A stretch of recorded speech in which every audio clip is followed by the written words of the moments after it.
We are doing some painting right now. This is on the eve of one of America's most important presidential elections.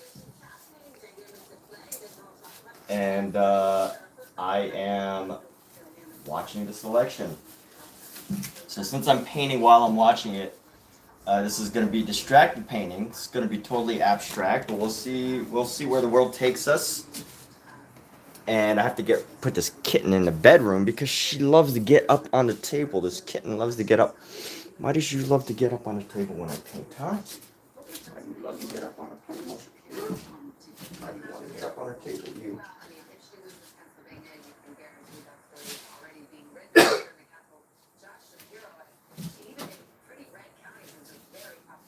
Too close to call. All right, so this is super exciting. One of the most important presidential elections in history. I feel very excited for people who are, just turning 18, 19, 20, 20. I guess this would be the first election if you're up to 21 or maybe even 22. The people getting to vote for the first time, and this is the most important election arguably in history. Like, this is pretty amazing stuff. And I've had the opportunity to vote in quite a few elections, but it's one of those things that it just feels it's very important. Very important. So exciting to be part of this. I think anybody who has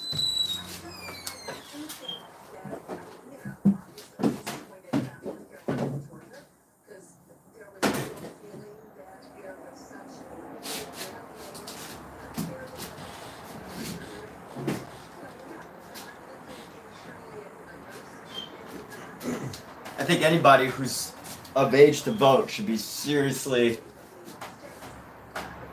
proud of having the right to vote in America and being able to participate in this election. So very, very powerful thing, and very cool. I'm excited. I don't know about everybody else, but there we go. So got a couple paintings that I have finished up, and I'm gonna swap out my canvas here for a different one.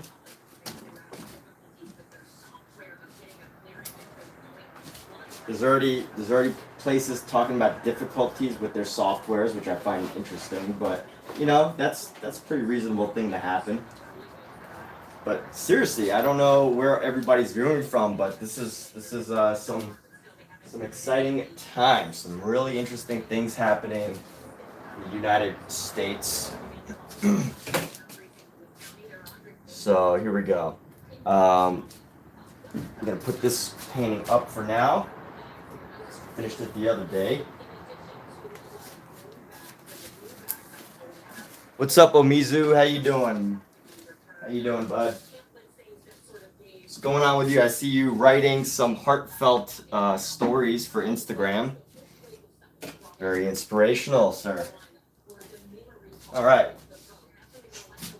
So here we go. I'm gonna put this in the center here.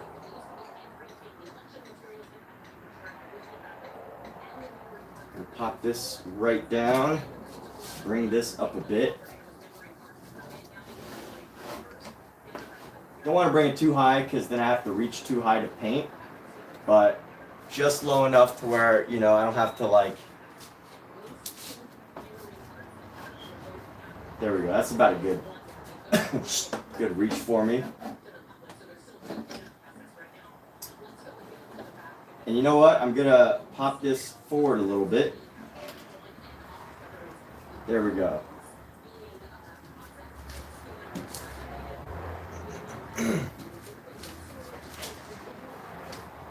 And where's my remote control? Democrats to carry this county, but ultimately, back in 2020, Donald Trump got 40% of the vote in Gwinnett County. And what Republicans were hoping was that they could notch that up by a couple. All right, we got Zy Candy. What's going on? Zy Candy loves the paint. Oh, the previous painting, Mabel. What we're seeing in turnout so far has exceeded the turnout numbers in 2020. And right now, based on what has been entered, Trump is holding at about 40%. So right now, going on? Thank you. This is my previous painting. It's a painting of my living room. A painting of a painting in my living room. But yeah, thank you so much. I think this is a painting you were talking about. But yeah, just a personal project. You know, it's my living room. I got a couple cats in there. Well, we got 4 cats. 2 of them we're fostering. We don't actually own 4 cats. And yeah, so it's a fun painting. And I'm going to do another one. Not the same one. I'm going to do different concept here. But I want to focus on using blues and yellows. So that's my concept for this one. The colors blue and yellow really speak to me right now. So that's what I'm going to be working with. And I'm going to lay down some color here. Red, orange, yellow, blue. You know what? I'm going to start with yellow and then we'll see where we go. But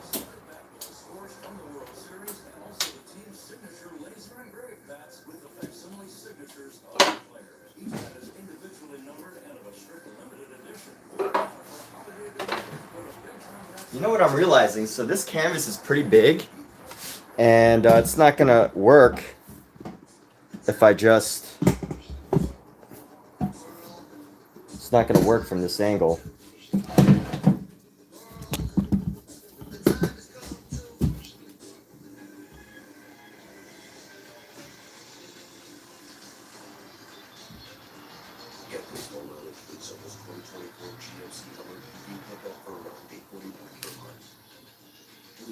Still needs to go back a little further. Thousands of truck accidents happen on California roads. The devastation it causes suggests the beginning. Insurance companies will work to minimize. Let's see. Let's find a good angle for this because it's a much bigger canvas. So I think that could fit pretty much the whole thing, right? I think maybe a little bit further back if I can. But yeah, I know how to bring this back. There we go. Here we go.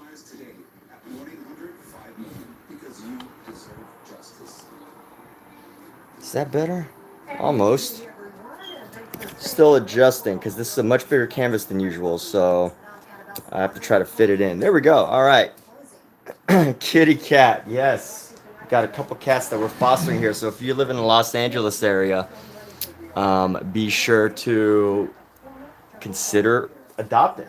But let's get started. We got this an 18 by 24 canvas. So just to give you a reference here. Or sorry, 24 by 36. So just to give you a reference here, this painting was 18 inches by 24 inches. So it is pretty much almost double this size. Yeah, I guess it is. 24 by 36. So 2 24s, 2 times 18, and then 24. So yeah, double this size.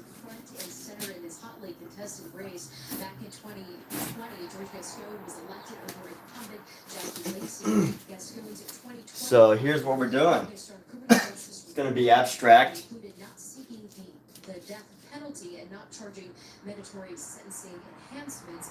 We caught up with Gaston about earlier this evening. He told me he is feeling optimistic. And you know what I like to do? I like to just start.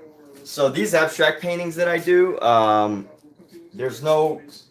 try to go in with an empty mind. I don't have a specific method or thing that I'm going for. So basically, I'm just going to take paint and just start laying it down. This is abstract work. This is not any sort of figurative, obvious figurative concept. So let's just start with this. This color green is speaking to me right now. And we will just see where it goes. Where does my mind take me? The district attorney keeping an eye on those results as they come in, and we'll continue to bring you the very latest right here for now. In downtown LA, NBC News. Let's go back to you. Camilla, do we know when George Gaston is going to make an appearance this evening when he comes down the road? He actually arrived. And I gotta lay down some more paint. I always forget how much paint I need for massive canvases like this. And this isn't even a massive canvas, it's just big for me, but yeah, so Mabel, what's going on? Zai Candy, how are you? Omizu, what's Omizu said that Aurora, what's going on? Omizu, good to hear from you, man. As always, I'm glad you were able to get back to me on Instagram. I saw the message, I didn't get to fully read it yet. But yes, welcome, wonderful people. So here we go. Let's grab a couple brushes. It is 10:51 in the East, and here is where we stand right now on the road to 270 electoral votes. Those will be the keys to get into the White House in the next year. And we want to go to Peter Alexander and Harris headquarters to really gauge the temperature of the room. For this painting, I'm going to work on only using maybe 4 brushes.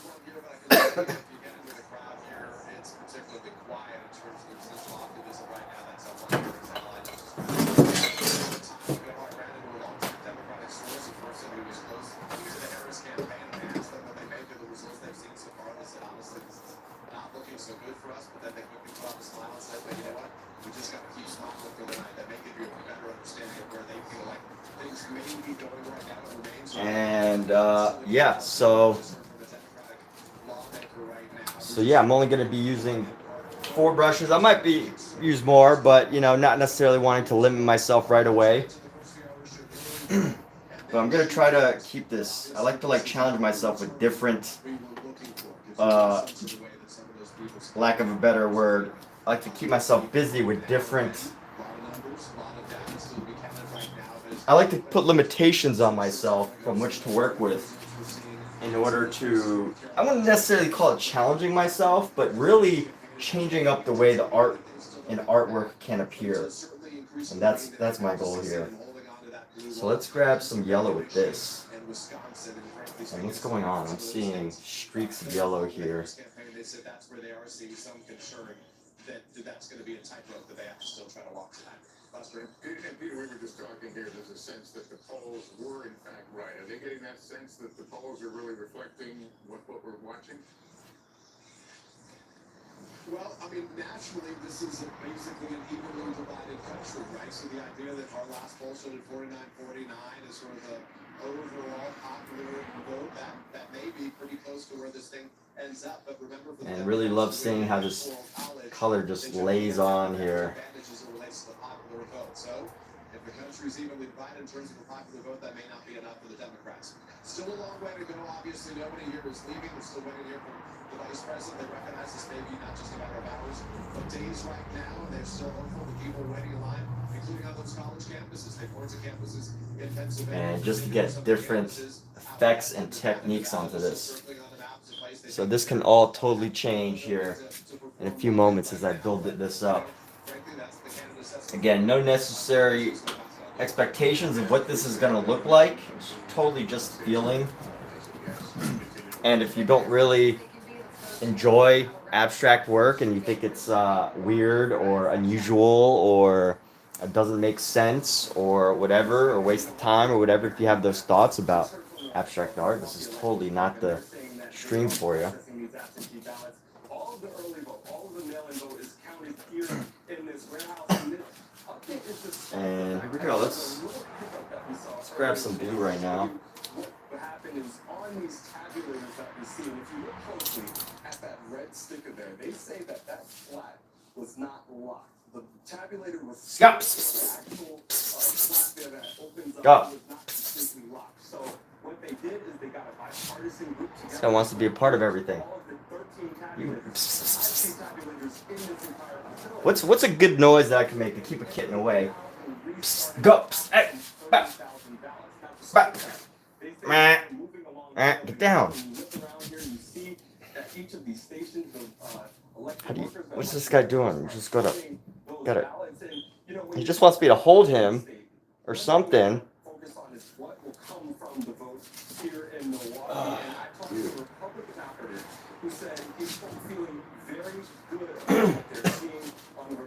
They will jump up and down like 100 times before giving up.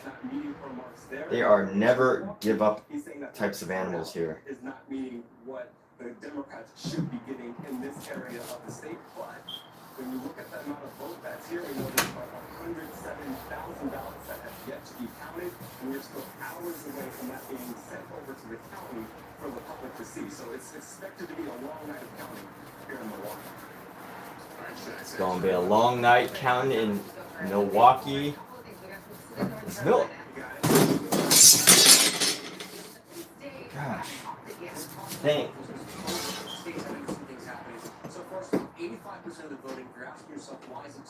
Cats get so active when I start painting. Because listen, there's still 875,000 votes that are out, so we're going to wait till we can make a clear projection there. I do want to highlight some things. I've been talking about Charlotte, Mecklenburg County all night long. This is where Democrats had to turn out the vote. This is where races are won and lost in the state of North Carolina. Is in Charlotte. Clinton at 62, Biden at 66.7. Harris at 65. Remember, she has to win the state because they lost it 4 years ago. She has to be doing better than Biden. And now I want to take you to the Black Belt. Again, these are the counties that there's not a ton of people, but they're largely African-American counties. And I'm going to go to compare this to 2020. And here we go, just laying down the paint. Just love this part of just spreading paint across and just watching it get thin and thin. Every county, she's underperforming. With a lot of the vote, there's still some vote out, but in almost every county she's underperforming. Again, this is the Black Belt proportion of African American voters here, and she's underperforming. Not a population center, but if she wants to win North Carolina, she has to be doing better there. I know you were asking about Virginia.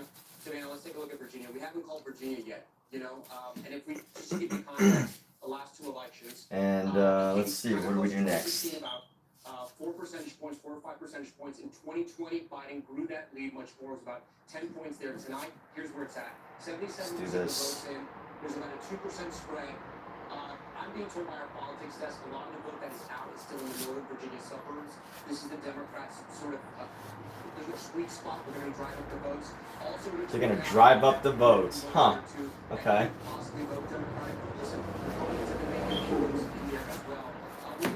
That sounds suspicious. Hey, take care, Mabel. What's the plan for my new piece? So this piece, no plan. Just totally going in it with the unplanned mind, improvised mind, and these kids are gonna have to go in the bedroom. Scott, you're gonna have to go in the bedroom. You wanna go in the bedroom? Come here. Would you have expected that Virginia would take this long to call? I mean, is this concerning? Does it give you any other trend lines? No, I mean, I saw a lot of energy, and I live in Northern Virginia as well. I've seen a lot more strong in people's yards where 4 years ago, 8 years ago, you would have never dared put one up there. So I think there's a little more of an emboldened. All right, so I've got 3 main colors. I got my yellow, I got my blue, some green and white, and we're just going in this. So we'll see what happens. Yeah, all sorts of things could happen. I really just want to use this to play with techniques and effects and overall just laying down color. That's all painting is laying down colors, right? And I think when you actually analyze the data, what you're going to see is there was more enthusiasm in the rural areas of Virginia than there was for Biden. I mean, I think we need to start saying out loud, you know, what is different between Joe Biden and Kamala Harris? Everybody thinks they're exactly the same on policies, but one is a woman of color and the other is a white man that everybody was really comfortable with, that were moderates and knew him well and had known him. So, Mizu, So I think you're seeing how's your book coming along? in some of the areas where Biden could cut in, and you're not, but Virginia's going to be fine. She's going to win Virginia. But you might see that maybe in like Lackawanna County or something in Pennsylvania, that's like that same dynamic that you're talking about. Yeah. We shall see. Okay. We want to pause just a moment. We've got a lot more to get to. Top of the hour, we're going to have the big poll closings in California. Got an election alert. Poll closing in about 20 seconds or now. So California's closing. Uh-oh. Well, we already know she's going to win California, which is pretty wild. It just blows my mind that the biggest, probably the biggest state of California can be so easily, like, so obviously won. That kind of blows my mind. As far as, you know, the United States and the entire voting system goes. California belongs to one. In the state of California. Yeah, she's already won. Yeah, they're already projecting a winner. Out of all the states, as big as that is, they're already projecting a winner. I find that so fascinating about California. And it is just a mind-blowing thing. You know what? I usually always do my stripes this way, so maybe, you know, I'm going to start some up here. 11 o'clock poll closings. We have a couple of uncalled races. You're waiting to hear back from the publisher. California. Now let's go to our battlegrounds. Pennsylvania, too close to. Oh, wow. Okay, cool. You've gotten to that step. In the West. Same story in Michigan, too close to Let's call grab at some this white hour, here. with about a third of the vote counted there. In Wisconsin, it is too close to call. You knew it would be a tight election. The polls all showed it, and that's certainly being borne out tonight. 60% of the vote in there. In Georgia, it is too close to call. Lately I've been dreaming a lot about paintings. Like I'll have like these paintings that pop up in my dreams, these ideas. And I don't necessarily paint them, but I get this inspiration to make something of them. Or like, you know, to paint in general. And I don't necessarily keep it in my mind, but I'll definitely allow myself to paint and see what happens, what comes of it. Just the inspiration to do so is enough. Maricopa County, this is the big swing county that we're going to be watching here. This is going to be about 60% of the vote in the state of Arizona. So important. If you want to win Arizona, you got to win Maricopa. You can see Trump won in 2016, Biden won in 2020 tonight. We're 50% in. Kamala Harris is on top right now. Phoenix, one of the fifth largest city in the country, one of the fastest growing areas in the country. Something else interesting about Maricopa, it's not so much people from other states moving there for the jobs, it's people from all over Arizona moving to this area. Mesa, Tempe, Scottsdale, a lot of growth there. We're going to go to this other county here, Pima County. Savannah, you've heard of this county? Maybe not. 50% of it is You're in limbo? Aye. That's no fun. It's no fun being in limbo. But hey, at least it's like a good limbo, right? It's like a good, you know, you can either move on or, you know, are you in a position that you can like move on to the next project, or are you just like, or not really? It's not that kind of moving on, or not that kind of limbo. Arizona, still very, very early, 11 electoral votes.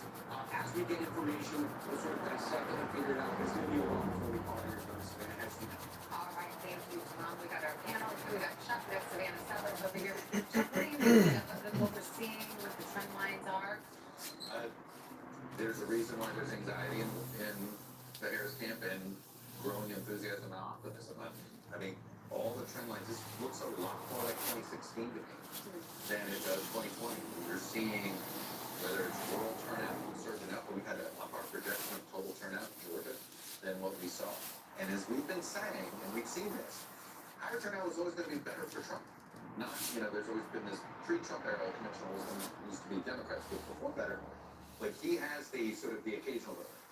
And it looks like, and we're actually even seeing evidence of what I call these shotgun Trump voters.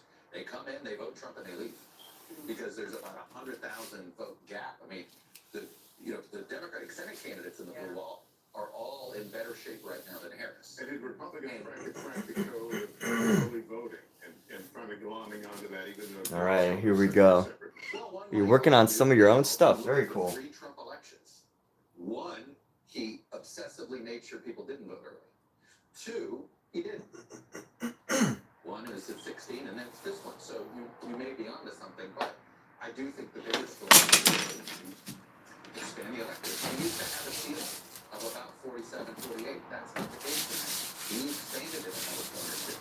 That's significant, as we know, in a razor-thin environment, even if you're just adding 50,000 to your voter roll, well, that's the difference between winning and losing. Half the blue Wisconsin and Michigan, big states, big things happening, people.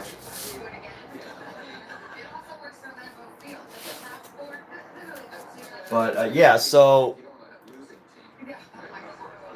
with this painting right now, like my last abstract, I go in with this without a specific thing that I'm necessarily going to paint. And he came 1 percentage point short. And It was a very with close that, election. It was a close, but it was a very close election, but he came up short. Al Gore tried to do this. Well, Bill Clinton's presidency was popular. I come up with these We all know. unusual abstract pieces. As Lester will tell you over and over again. So, the last sitting president to win was George H.W. Bush, with an outgoing president that had 60+ approval rating.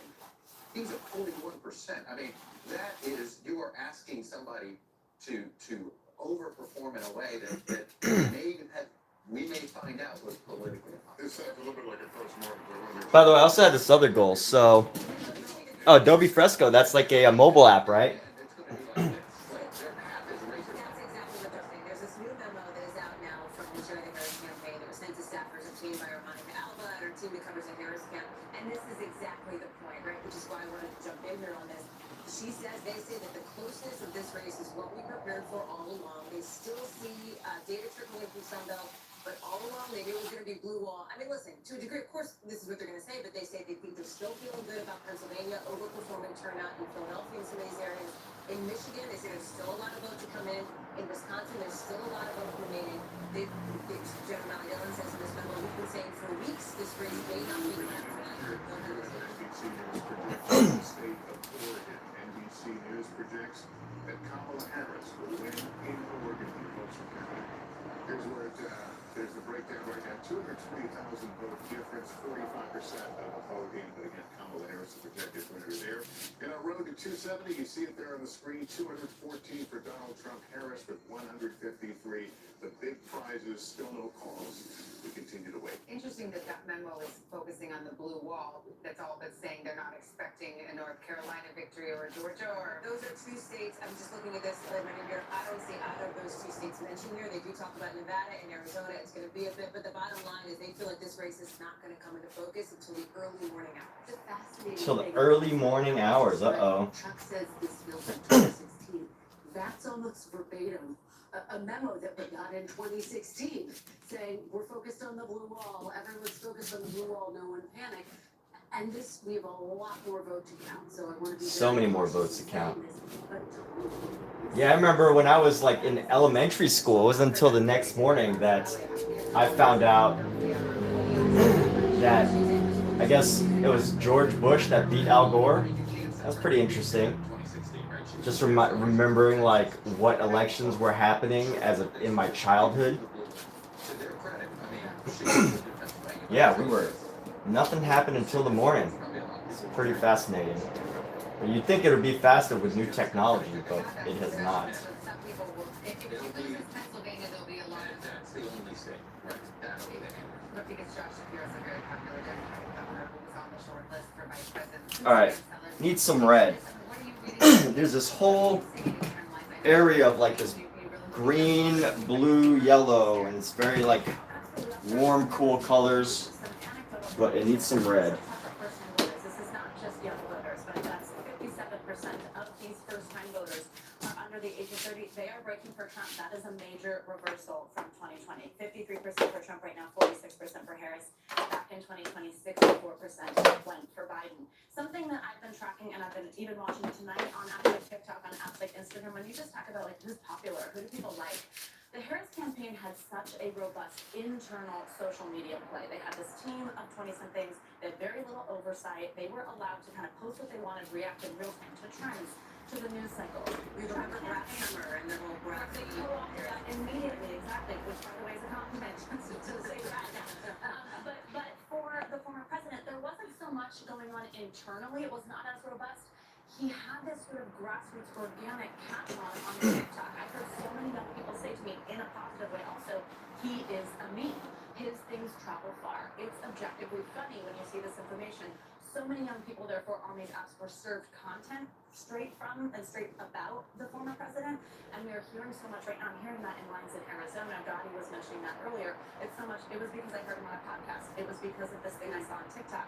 I also heard from a voter in almost every single swing state and several of them, including Pennsylvania, voters who were eligible in this age group to vote in 2020 who did not, and they came out tonight to vote. I'd be so interested. He's winning the youth vote in these exit polls. I'd be fascinated to see what the gender breakdown is there few more features.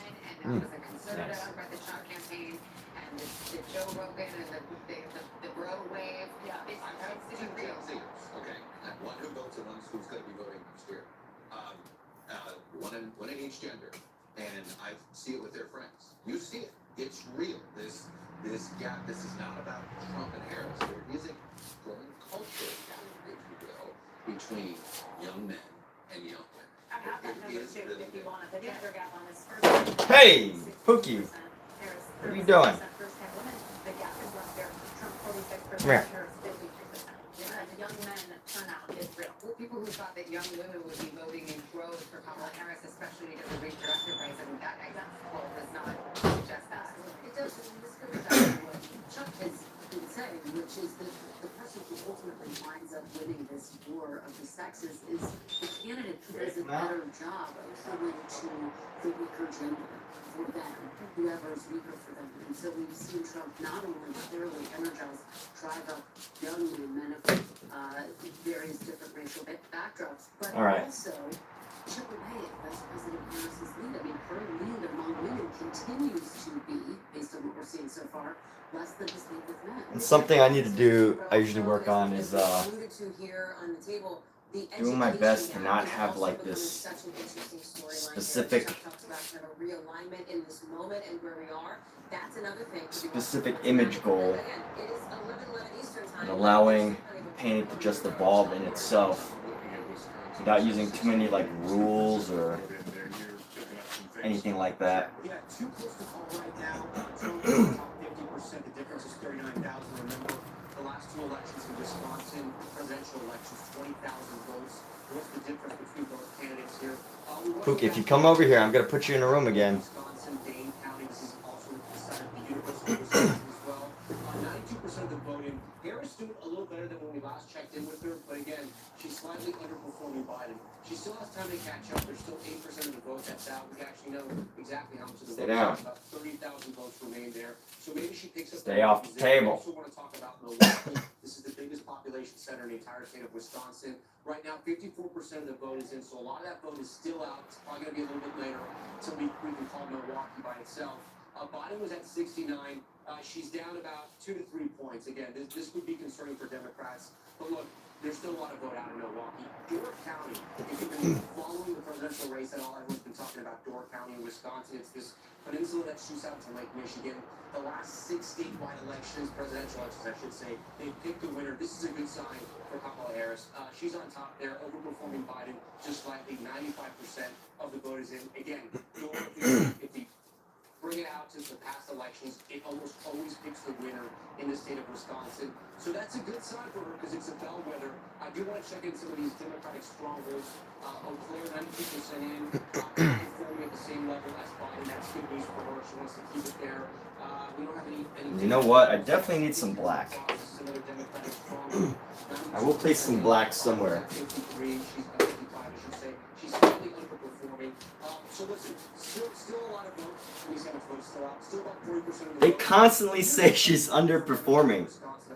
That is very amusing to me because I would feel like they're not allowed to use that word on NBC. Latino voters that are going to say well to the Democrats in this election. What they can do, there's about 100,000 college students in the state of Wisconsin, and they usually. But they've said that word so many times about her, it's like ridiculous. As we say right there, too close to call. It is very, And projection to get right here. This is the Ohio Senate race with a hotly very contested amusing. race. Bernie Moreno, the car dealer, Republican, will pick up that seat, unseating the incumbent Sherrod Brown. This is quite a moment because, barring any unforeseen circumstances, it appears that Republicans with that victory will take control of the United States Senate again. So let's see. Got black here. Where would be a good place a nice black line? The two-seat game here in the Senate, and so this is a hugely consequential vote here. Sherrod Brown, in a red state, was fighting for his political life. He's pulled that rabbit out of the hat a few times, but not here tonight. 3 times, Savannah, and he has been someone who's been very adept at straddling that line, reaching out to working class voters throughout his state. His father was a doctor, grew up in Mansfield, really had that working class appeal, and yet this Trump-backed candidate, Bernie Moreno, a car dealer, able to topple him tonight. Again, we've been looking for ticket splitters, didn't find one here in the state of Ohio. Again, this in line with what we've seen, which is the ticket splitters have been diminishing. The Ohio reform, Chicago reform, but this is no longer about it. Democrats knew they probably would get this. The question was, can they limit Republicans to 52? Because if they can limit them to 52, then you can find 2 or 3 seats to pick up in the 2026 midterms. But if it gets to 53 or 54, We gotta put in something here that looks like something. you know, So, what I mean by that is something has to be somewhat recognizable, I think. I mean, I don't think that's necessarily true, but I feel like it's always something good to have something that'll catch someone's eye. They're like, is that a face? Or is that a flower? So at this point, Or just something that symbolizes. whether Democrats can hold enough of their seats this cycle so they actually have a shot at winning back the Senate to be competitive in 2026. Sherrod Brown way outspent Bernie Moreno in Ohio too. Just dumped a ton of money pro-Democratic allies in the state of Ohio. But remember why Ooh, I like this color. matters? Not to give a civics lesson here, right? But the Senate can act in some ways as the brakes or the accelerator for whoever ends up in the White House. They can either get a president's policies moving to a degree if the House is the same party, or not, right? And that's what this comes down to here, is how much, if it is Donald Trump in the White House and a Republican Senate, what could they do for his policies? If it is I really like that red. and a Republican I Senate, like where this red is. how does that interplay work when it comes to some of these issues? I have this in the House is much more. I actually have this goal of doing a painting a day for the next 10 days. So I'm going to be doing a bunch of fairly large paintings over the next 10 days. That's the goal. Or actually not 10 paintings. I'm going to do 8 paintings over the next 8 days. That's the goal. 8 large abstract works. That's one of my goals here. The House, at this point, you know, if whoever wins the presidency, you want your party to have, because if you don't, then it's, you know, and then you can get tied up, your entire agenda can get tied up. Correct. We're not talking about the House tonight. No doubt, we might not be talking about the House until we go to Savannah's for Thanksgiving. And maybe the Friday after. So I'm just using this red here just to add a little bit of texture, a little bit more color, and pizzazz into these. In 2020, but I mean the prospect is there. Into this green. We have divided government, as Americans have so often chosen divided government. They seem to like it. Those that are stumbled into it. Yeah. And remember, Democrats only need 4 seats to take back control of the House. And so they like their chances there. What's so interesting is that we're covering all of these various battleground states, Pennsylvania, and all of the blue wall states. You know, this brush was so ruined at one point, I thought I would never be able to use it. California. So You it's see, a very different terrain. it's a very rough brush. It could be over a week, if not longer, before we know. Let's turn to Only use the fan brush? Ooh, that might be... Maybe on another painting, but it's already too late because I've already established this in a certain way. I might do that for the next one. I might need a bigger fan brush. Not to that specifically, Lester, but let me set the scene for you here, just to get the lay of the land down here in South Florida, because some of this will matter later on tonight, perhaps. We're in West Palm Beach right now at the Convention Center, which is the giant party headquarters media center for the Trump campaign tonight. Donald Trump is across the river coast of waterway at this hour at Mar-a-Lago, his home and private club, where for a portion of the night he was doing, I think, what many people sort of imagine candidates do on election night, meeting with advisors, watching the returns come in, checking the numbers. At some point this evening, according to multiple sources who are there and have laid eyes on him, he's transitioned into essentially party mode already. Down in the ballroom at Mar-a-Lago, shaking hands, That's hilarious. supporters, participating in the celebration. Okay, what else is next here? We're gonna go... His family and friends, despite a race that remains uncalled. Also told, NBC News can also report that he's in discussions with his aides and advisors about when he might make the trip across the bridge here to West Palm Beach to give some form of speech tonight. Now, we've been asking him about this day after day. Would he declare victory early? Would he rule out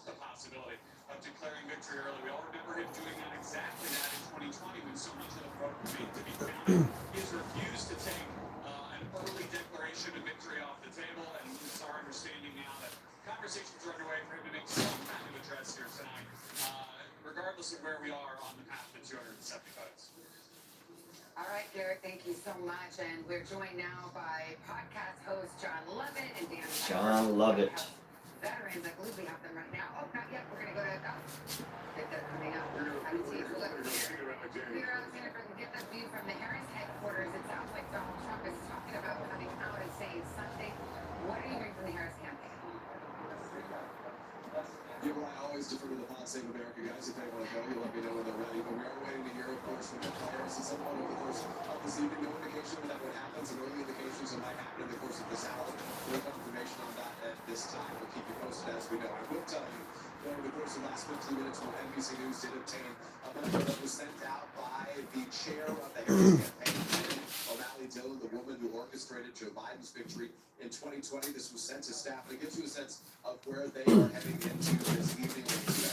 Nothing will be determined until late in the night, and certainly they say. All right, you know what needs to happen right now, people? I need to flip this canvas. Say it with me, flip that canvas. So the reason why I'm flipping the canvas is I need to get a different perspective of it, and in order for me to be able to do like a more expressive work, I need to change it up. I can't look at it from the same angle the whole time.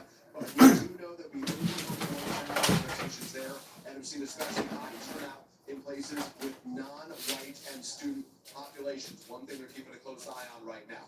About Michigan particularly, they say the city of Detroit won't be reporting out until roughly midnight, but that they have seen strong turnout from early vote and election day voting in other parts of the state. Finally, in Wisconsin, where they're keeping a close eye on that blue wall, that they do not expect complete results from Wisconsin until tomorrow morning between 3 a.m. and 5 a.m. But the biggest takeaway perhaps from this memo is the sense that as the chips start falling, it appears that they are leaning heavily into the blue wall, which started and may be ending as their best path to victory here.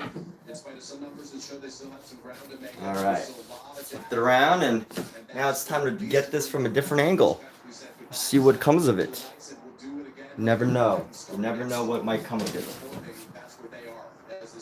Peter, thank you. Now, without further ado, let's go to the host of Pod Save America, Democrats John Lovett and Dan Pfeiffer. You know what this looks like? A good spot to put. And I wonder what you're thinking about the numbers that you're seeing. You just heard what the Harris campaign is saying, but the vibe check is that this path is narrowing significantly, and that it's blue wall or bust at this point for Kamala Harris.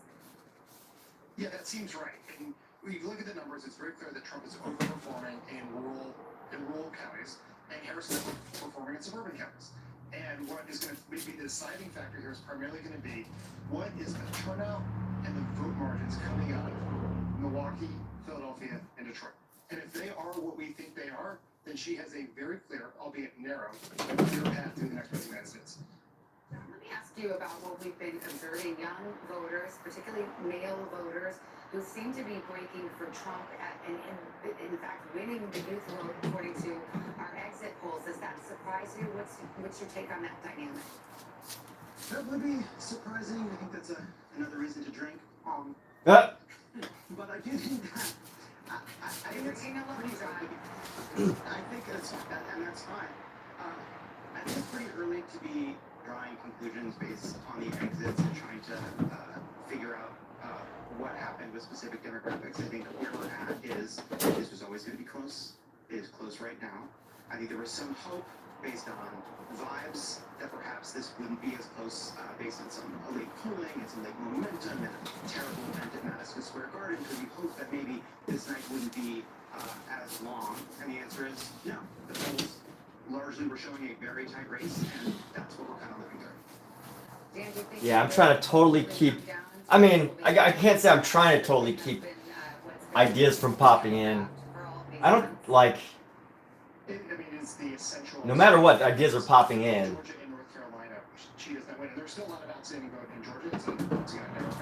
The dilemma there that I was trying to address, which I don't know if I actually said it, I can't remember, but I think my idea Oh yeah, I think I did say it. The idea is to, maybe add something that someone looks, whether on purpose or by accident. When someone looks like, is that a face? Is that a flower? Is that a word? Is that a bird that they were painting? Ah, here we go. We should add something that looks like a bird here. No, now that I've said it, I can't do it. So I'm gonna try something else. And the road to 270 at least 165, 214 for Donald Trump. You know what? We're gonna go. What are we gonna do right now? We're gonna throw some yellow on top of our black. Do nice strokes of yellow on top of our black here. Give me your thoughts here. We've had no calls in battleground states so far. Is this a matter of viewing pieces through a microscope right now to try to understand where this is going? Well, it sounds that way from the Harris campaign, but I want to stick with the vibe comment that John Lovett just made, because I really do think that what we're seeing now is this coming to fruition, this vibe versus issues election that we've had. The Harris campaign really put on the vibes, the joy, and all of that. And I think the Trump campaign tried to stick to issues, immigration, inflation, instability around the world. And if you look at the exit polls that you all have been talking about today, you really see that Americans think that the country's on the wrong track. We think the economy, we were better off 4 years ago than we are today. And when you look at the way Harris tried to distance herself from Biden, I think this all came down to whether she was successful with that, and it looks like she was. Hey, Mike, let me just ask you just to bear with me for a second.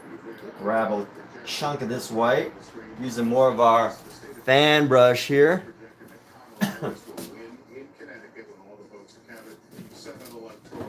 Oh, Kamala Harris won in Connecticut. Kathleen will be very happy about that. Takes us the road to 270. Donald Trump standing at 214. Harris now with 172 electoral votes. We'll get back to our conversation. Sarah. Actually, you know what? I shouldn't speak on behalf of anybody. I don't know This campaign memo. What do you make of it? Well, I think it's a campaign. what her choice was, to be honest. Look, I don't see any good news for Democrats in these results. Donald Trump is running about a point or a point and a half ahead of where he was in 2020, and in these counties, in these blue wall counties that 75% of the vote is in. And Kamala Harris is running behind in these urban areas by 1 or 2 points compared to where President Biden performed. You look at that coupled with Donald Trump's overperformance with Hispanic voters, with young voters. I don't think they have a lot to hang their hat on. And it's not over. There's votes to be counted. We should point out that these blue wall states tend to be red mirage. They go red and then they tend to go, the race narrows as these big urban areas come in later. But when you just look at the underperformance of Kamala Harris and the performance of Trump, it's going to be pretty hard, I think, for her to catch up. Yeah, the Harris team is saying they believe they overperformed in Philadelphia. Does that give you pause? Okay, let's see. Where are we going here? Now, they're looking at a precinct analysis, and we're looking at a county total, so we should give that a caveat. Like with abstract work, I think I gotta accept that, you can't really mess up. Yet at the same time, I feel like I can. I'm afraid of messing it up. So that's a pretty significant difference when a race is as close as it is. All right, Sarah and Mark, thanks to both of you. Tom Yamas. Where do I feel like laying this down? Yeah, Georgia, but I also want to give this just sort of a vibe check of where we are. It's still very early in the night, right? And even though people may be claiming they've won certain states yet, we still haven't called any of the battlegrounds here on NBC News. And a reminder, Harris's easiest path is to hold the blue wall. If she wins Pennsylvania, Michigan, and Wisconsin, remember, she gets to the White House. Even if she loses Georgia, Carolina, the entire Sun Belt, she still gets there. Let's talk about Georgia, though. Let's find out where we are there in the Peach State. Still too close to call for NBC News right now. 91% of the vote is in, but let's talk about where the vote remains. Look at, the giant circles, remember those giant bubbles? That's the vote that still is outstanding. We're still waiting on this vote to be counted. And we know the exact number, we can estimate the exact number. We think it's going to be about 487,000 votes. You're still almost 500,000 votes out in Georgia. Still up for grabs here. Let's make some comparisons here. Remember, I told you Harris has to drive the vote in the Atlanta metro area. 50% of the vote is going to come from this area right here. First county, Cobb County, she's performing just like where Biden is, slightly better. Fulton County, performing a little bit lower, but slightly. There's still 7% of the vote out in Fulton, where Atlanta is exactly. Gwinnett County, 80% in. Look, she's holding the same marks of where Biden was. She's overperforming in Douglas County as we move further south. Look, she's almost exactly where Biden was all around the red counties of Atlanta. That's NBC News. In Rockdale County. But if Democrats want to expand the map, we're not seeing that tonight. Place like Cherokee, we're going to see if they can make it. All right, let's see. Atlanta, it touches those ring counties. Trump was at 68% in 2020. Tonight he's at 69%. And everyone's got all the vote counted there. I want to move down though, because there is something interesting happening in the black belt of Georgia. I was talking to you guys about the black belt of North Carolina earlier and how she was underperforming there. Remember, this was Biden's number. This is her number tonight. Watch as we go around here, okay? These are counties where it's a majority African American. 52%, 50% for Kamala Harris. This is a rural county. Trump is overperforming here. We go to another rural red county, overperforming here. We come down here to Doherty County. She's slightly overperforming Biden there. Let's try something here. We're gonna try something right now. She's got to be doing better than Biden. It seems like she could be doing that in Atlanta. The numbers are good for her right now in the metro region. But it's See what I guess this would be a good way to paint grass, but I don't think it's like. I think the color combination is kind of crappy here. It's like a, it's like an olive green. Look, Georgia is going to shrink. There's even all of this vote is going to be Democratic vote. She's got to win the remaining probably 2 to 1. That's like a reasonable thing. I mean, Georgia's probably going to be decided by 4 or 5 digits. And where the vote is at. Exactly. So, yeah, I think we will be. I think we might be sticking around Georgia for a little while. Just it does. If you're them, you can't totally write it off. There's a path there. But our pollsters did some quick noted some. You know, I do like this technique a little bit. Simply Trump margins. These are not in the battleground states, but it gives you a hint of the possibility Donald Trump could actually win the popular vote if he wins the electoral college. So, for instance, in Texas, the only one. Texas by a little over 5 points in 2020. He's won it by 14 points tonight. In Iowa, it was 8 points. It's going to be 15 points tonight. In Florida, it was 3 points. It's going to be 13 points tonight for Trump. I'm going to get to the blue states. Virginia, it was 10-point Biden victory. Looks like it's going to be somewhere between 2 and 4 this time. In Virginia, New Jersey, 15-point Biden. Right now, it's for Harris. Illinois, another state, is a little under 10. It was like 17 points for Biden. So Trump has improved his standing in a lot of blue states. We've seen that in our own polling. But it is why this time we are unlikely to have a split between the popular vote and electoral. Whoever wins the electoral college is probably going to win the popular vote. Those are pretty dramatic margins. I mean, we're not thinking about a point or 2 here. You're talking about with Texas. 5 points. 5, 6, 7, 8. I mean, that's. Well, this is the Hispanic shift in the Southeast. It's clear for it. Texas, that's the massive Latino shift that we've seen tonight. Those 2 states, but it may be spots of it everywhere. So I'm getting reaction from Democratic lawmakers, from Democratic operatives. Some are still saying, look, we can still win this thing, we can hold on to the blue wall, and it's absolutely accurate because we're still tracking the vote. But one Democratic lawmaker, sort of to the fluke that Chuck is making, saying, if this race does not go Kamala Harris's way, this is a moment of reckoning for the Democratic Party. This person saying there needs to be a hard look at what went wrong and potentially really a real passing of the. All right, let's see what's going on here. Of course, the attention will turn to President Biden, and when he stepped aside, 72% in our exit polls saying the country is headed in the wrong direction. That's the backdrop to all of this. President Biden and this immense dissatisfaction with the direction that the country's headed. It could be the Democratic Party was allowed itself to just organize itself being an anti-Trump party. And in some ways, so focused on creating an anti-Trump coalition, they stopped being a political party, right? To come up with a basic agenda. And again, right now, I get what that lawmaker is telling you, because if you look at the last, right, the whole Biden wasn't a pick of the future. It was a whatever you could do for Trump. We're going to pause for a moment and welcome back some of our stations on the East Coast. Wow. 214, 172. So Trump only needs 60 more electoral college votes. My goodness. Less than 60, 56. Wow. It's pretty fascinating. It'd be, hey, what's up, Shaz Bear? How you doing? How you doing, Shaz?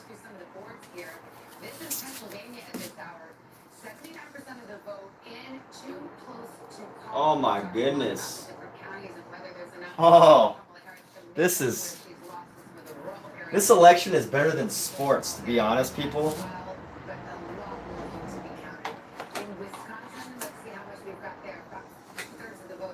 This election is better than sports. Than watching sports.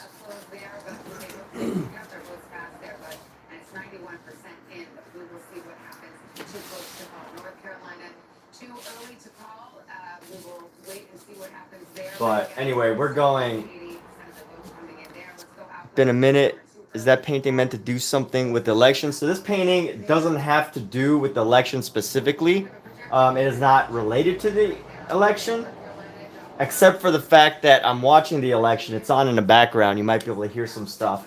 So, you know, you never know. Like, I think that anything that you're listening to or that you're reading or that you're thinking about can influence any painting, no matter how abstract it is. You know, even Jackson Pollock, who would walk on his paintings, broken glass, cigarette butts on his paintings, they all reflected a state of mind, right? And I think that even though I don't have any intention of making this a red or blue or Democrat or Republican or U.S. election type painting, I definitely feel as if it is possible that it is influencing me in some way. And it might not be direct. It might not be like, hey, you know, you painted this blue because Democrats and you painted this red because Republicans. It might not be like that. It might be more like my mind going in and out of listening to the election results, and then suddenly, you know, I'm painting this part and then I get distracted, right? Like, I think I don't want to make too much significance of these minor details, but as a whole, I definitely think that this is a reflection of my mind in a moment. Not necessarily like every brush stroke, but, you know, it is reflective in some way, in some fashion. So I'm throwing in a bit more green. I'm not a big fan. You know what? It's not too bad. This color that kind of goes around isn't too bad. I think I can do a better job of not mixing up the colors too much. I don't want to make it too. Just over the weekend that suggested that perhaps Kamala Harris was surging in North Carolina, that maybe she was making gains among some of these voters. That is Too turning out to be the case. That said, wet or too mixed, but the question is, if Georgia goes, and you and Chuck were just talking about Georgia, but if Georgia does end up in the red column, it is Pennsylvania, Pennsylvania, Pennsylvania. Secretary of State in Georgia, Brad Raffensperger, who people are familiar with from the last election, has said on record that Trump has an insurmountable lead in Georgia with the number of votes outstanding. So he's the Secretary of State. I think he knows what he's speaking of, but we will continue to watch. We got another race to call it a presidential call. This is in the state of Virginia. This call coming a little later than many people might have expected, but Kamala Harris will win 13 electoral votes. this is pretty insane things happen right now. Yeah, Shaz, what brings you in today? What are you up to? What's new with you? What's happening on your side of the world? I don't know if you're in the U.S. or whatever. With 185 electoral votes. Okay, let's bring Jen Southampton by Secretary Mark Lauder, who was joining us earlier. Jen, we haven't had a chance to talk to you. I mean, look, it's getting to be a narrow. Virginia, okay. There's no question about it. It's the blue wall must at this point. We need we got some yellow, green, and we need some more red. We're gonna throw in a couple of different shades of red. So this is gonna be an azo yellow. It's a much like brighter yellow. It's more like a vermilion. The chair of the campaign, she was also the campaign manager when Biden won in 2020. And basically, they did not talk about it. I know NBC has not made a call in Georgia, but they did not mention that Georgia is not a part of that email. That's North Carolina. We just made a call on that. she warns that Arizona and Nevada will take some time. What does become challenging, I think part of the purpose of an email like that is also to buck up the troops inside. The team has been working so hard for months, that's part of it, and also to send that note to supporters. But yes, it becomes, as the path becomes narrower, there's no more margin for error, or no more margin for something going a different way than you hoped it would. And right now, what the Harris team is doing, which happens on every presidential campaign, as you know as well, is sitting in what you call the boiler room, which is kind of an intense word to use, but that's what it's called. And they're looking at their vote goals in these counties and how the outcome aligned. And you look at everything from did they get what they needed in the big cities, and clearly there are some cities that haven't fully come in, so they're waiting for those. But also what the margins are for Trump, which are higher, as you've been reporting, we've been talking over on MSNBC, in some of the rural counties, meaning he's getting more votes there that they need to make up for in the cities. So it's a numbers game in each of these states. Even in reliable blue states, we're seeing narrowing margins. We just saw in Virginia, we called it Harris won it, but it got the lead by the smaller margin than she did the Democrats 4 years ago. I want to show Minnesota right now. Just up like a lot of Americans. Are you on the East Coast?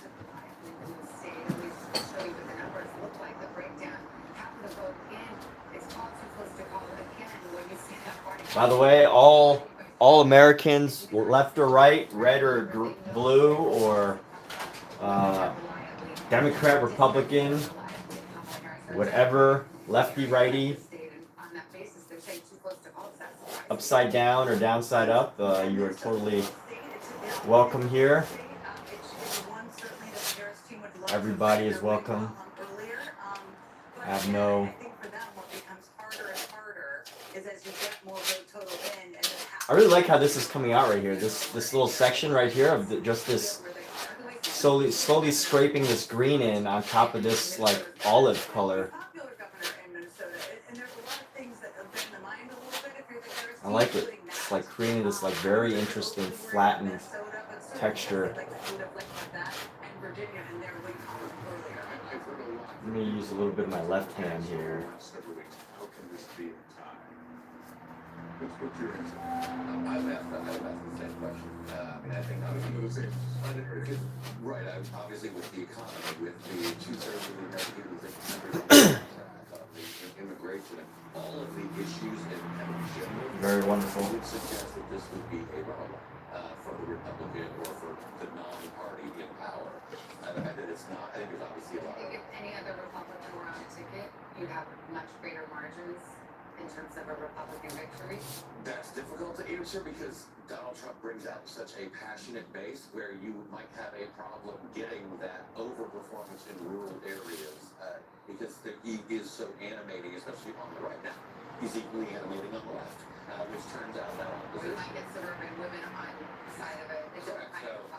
Jen, has the conversation begun yet about Joe Biden and about the decision to ask him to step aside? It will begin. It will begin depending on the outcome. And obviously, there hasn't been a race called yet. If this is not a Harris win, that will certainly be part of the discussion. She's run a campaign over the course of 107 days. That is not something we've seen in history. And there'll be lots of questions about exactly that, the timing and the impact of that. Well, Trump was bringing up the history. I mean, in terms of vice presidents trying to win the presidency with a unpopular president, he said it's bordering on politically impossible. And this gets back to something that we talked about. The favorability rating for President Biden is low, and you look at some of these numbers on how people feel about the country right now, and about 3 in 4 Americans in the exit polling say they feel angry or dissatisfied. And that is something that may end up being critical in this race as well. And one of the things that I think is so notable heading into tonight, I think one of the big questions, would the economy be the top issue, as Mark is talking about, or would reproductive rights, given that abortion is on the ballot in 10 different states, would that be the biggest energizing factor tonight? What we are seeing is that right now it seems like the economy and immigration will continue to be the most motivating factors.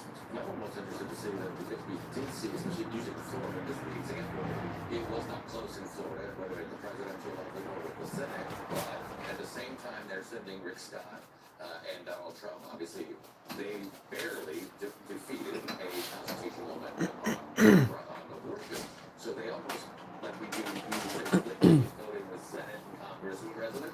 He never understood why politics fostered so much hate between people when it makes America so special. Yeah, it's mind blowing, isn't it? Well, what are your theories on that? I mean, surely, if this is something that has bothered you, surely you have some theories, and I am open to hearing them. I mean, I'm sure, I'm happy to talk about all sorts of theories too. I feel like it is very, very unique. I mean, I guess, like, pretty much every president has had something pretty challenging to deal with. I mean, we've had many presidents who have had protests, riots, all those sorts of things.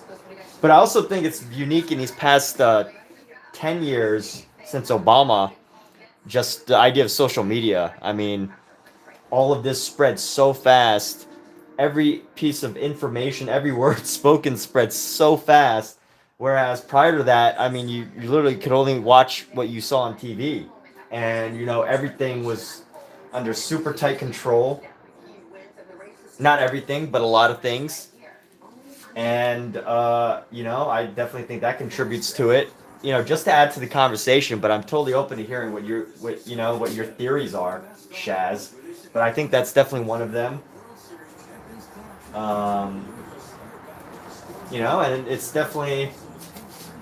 I also think part of it is that battle, right, between this traditional control that media has always had, Hollywood media, New York, NBC, ABC, which started Disney, CBS, all these like channels that have traditionally always been Democrat, have always influenced the entire planet, arguably, because they influence Americans, and thus they influence other countries as well.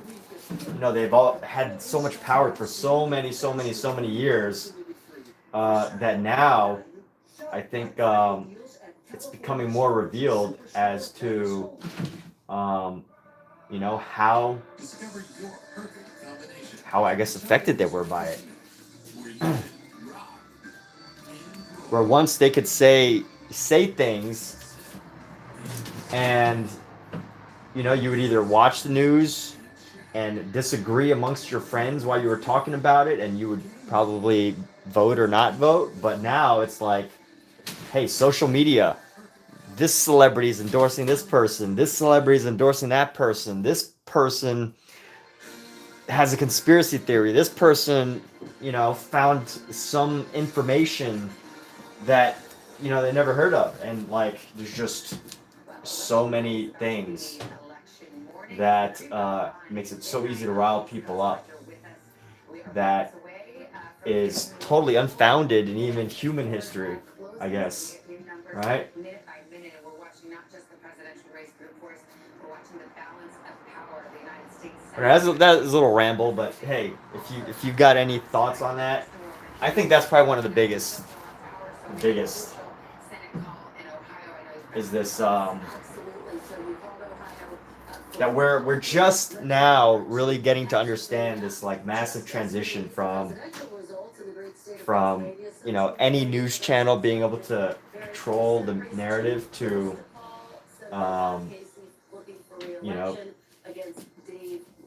to this whole to social media, just evolving to adapt to social media and all that. But anyway.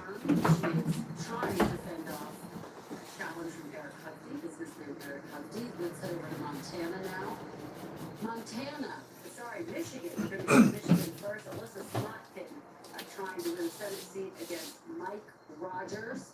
This race also too close to call, and now. Yeah, I keep rambling on. I think that's one of the big things, though. But starting to be associated with you as a person, if you're good or bad, because people are so strong in their beliefs and their allies can't. Yeah. This race too early to call. Let's take a look at the map. That's for sure. Republicans have now picked up 2 seats, which is a very good night for them, potentially putting them on the path to take back the Senate. But hey, especially during COVID, like people were very riled up. I mean, you can't lock people up in their own homes for 3 to 6 months and not expect them to, you know, get anxious, especially if they've been, you know, let go from their jobs. They're not able to talk to their friends. Their families are arguing, and there's all this anger and stuff going on the news and social media and debates and arguing. Especially during COVID, I think that definitely heightened a lot of emotions. Not saying that COVID was the only thing, that it's not anything that it would be, that it wouldn't happen if it wasn't for COVID. I'm not saying that, but I think it could have. But I definitely think it contributed to additional tensions. Just became this huge issue, COVID. But yeah, so many contentious issues. So many contentious issues. But yeah, like as you were saying, you'd think that we could all agree that what makes us special, what makes America special as a country is pretty much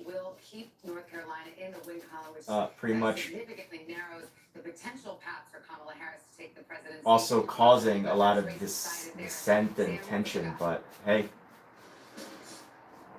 we're people, we have emotions, and I think it's important to recognize it, that it is a thing. One of them, Mecklenburg, with Charlotte, of course, and Wake and Raleigh, were almost identical in terms of the splits. 60-38 for Democrat versus Republican here, 66%, I believe, in Mecklenburg and Charlotte, 62, 63% in Wake. That's almost identical to what it was 4 years ago, but it's the margins in the rural parts of the state that really drove this victory, at least by a couple percentage points for Trump, which sounds pretty familiar. Tom was talking about a second ago.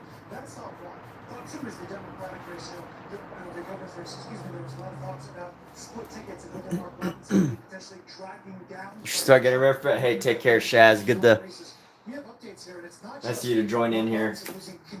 I'll definitely be up for a little long, not too late, but you know, just curious to see if any of the battleground states end up catching up. But hey, you take care. Have a great night, dude, or dudette, or whatever, however you would like to be addressed. I can't see your photo.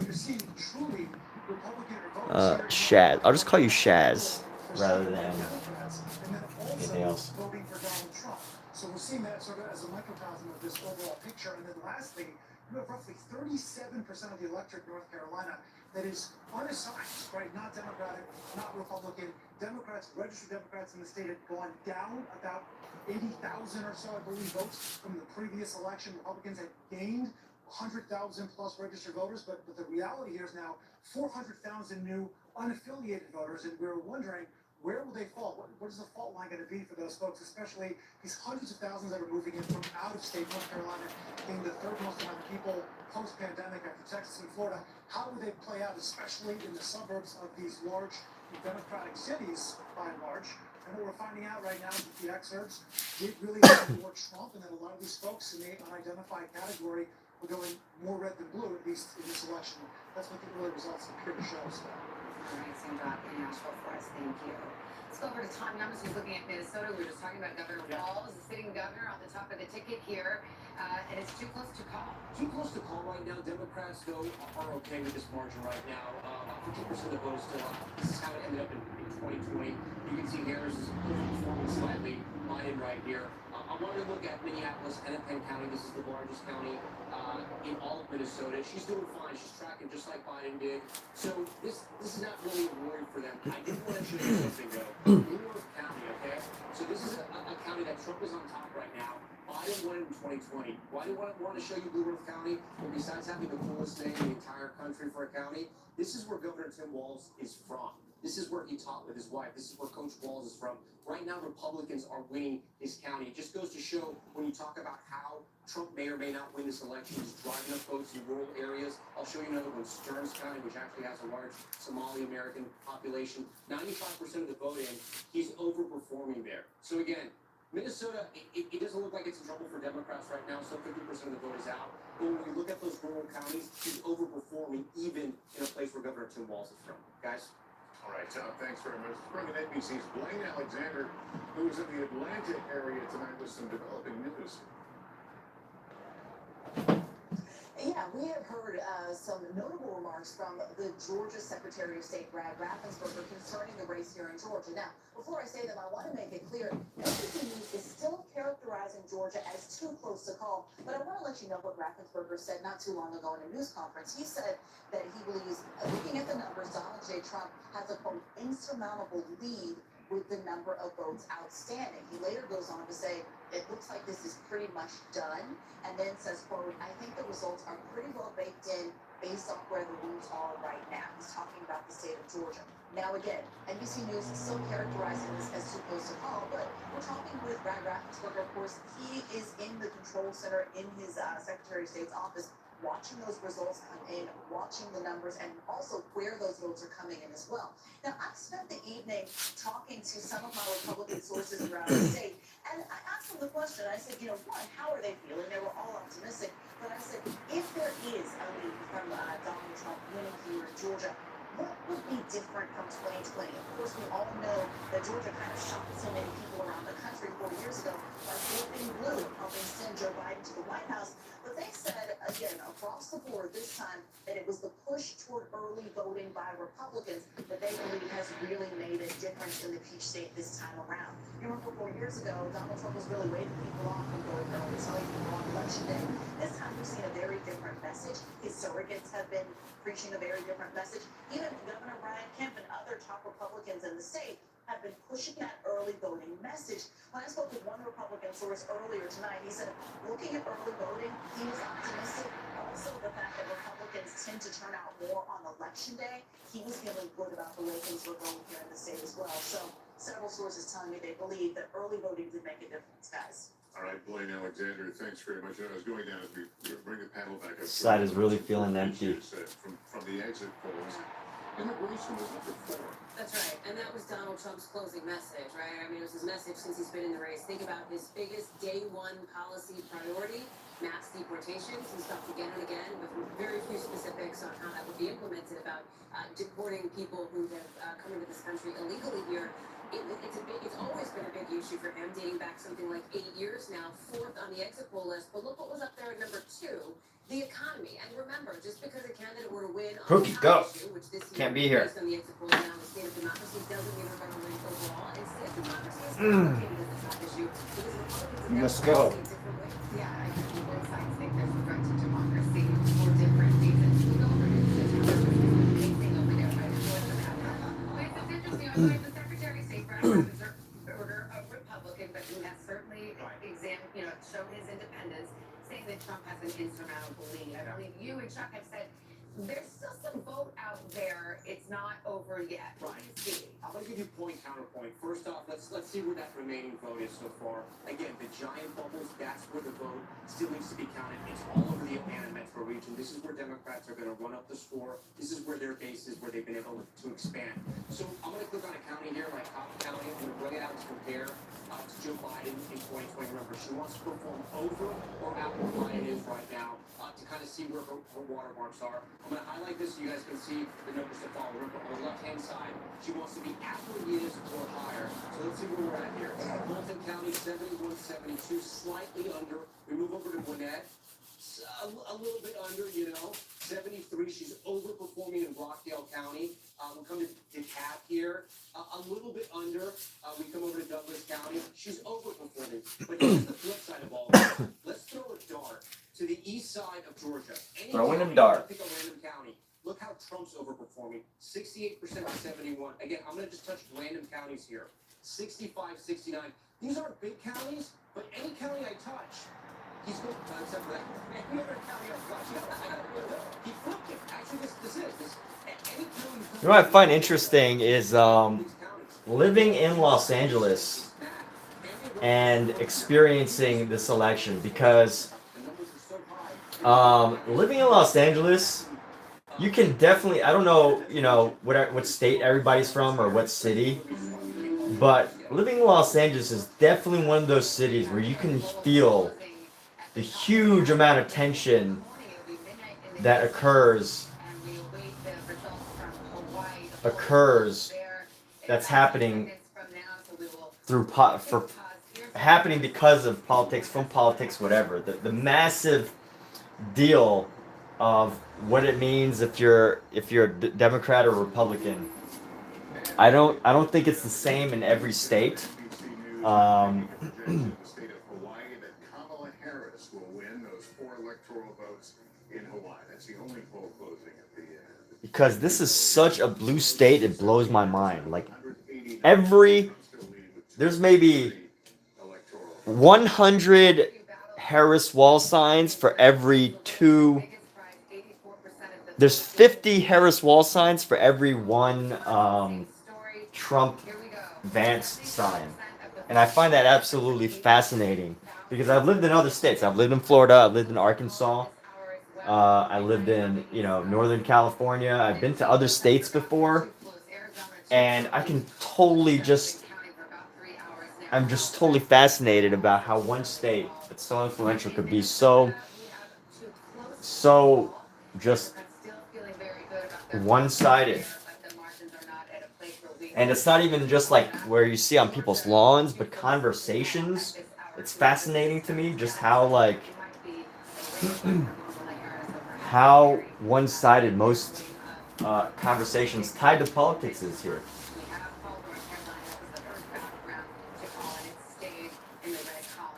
But what I think is absolutely beautiful about it is that for kids, growing up, it's not going to be like a taboo. I mean, I guess it'll still be a taboo conversation, but people are going to be growing up and, they're going to be voting this year and they're going to be comfortable hearing or talking about politics. Because Pookie, stop. Stop. North Hampton County, remember, this is the one that has picked the president, or at least picked the winner of Pennsylvania, going back to the Kennedy years. This is Easton, this is the Nashville area, suburbs. It used to be the people that used to work at Bethlehem Steel. It's now changed again. Fast growing. Oh my goodness. Central Pennsylvania. 52% is on top. Dude, Again, around come in here. a county that Biden won. We got out again. Come here. This is me right now. This is Bucks County. Yeah. 56%. Still a lot of the vote is out. There's only about a 400 vote difference there. We're still waiting on 183,000 votes. So Republicans continue to drop too much on this.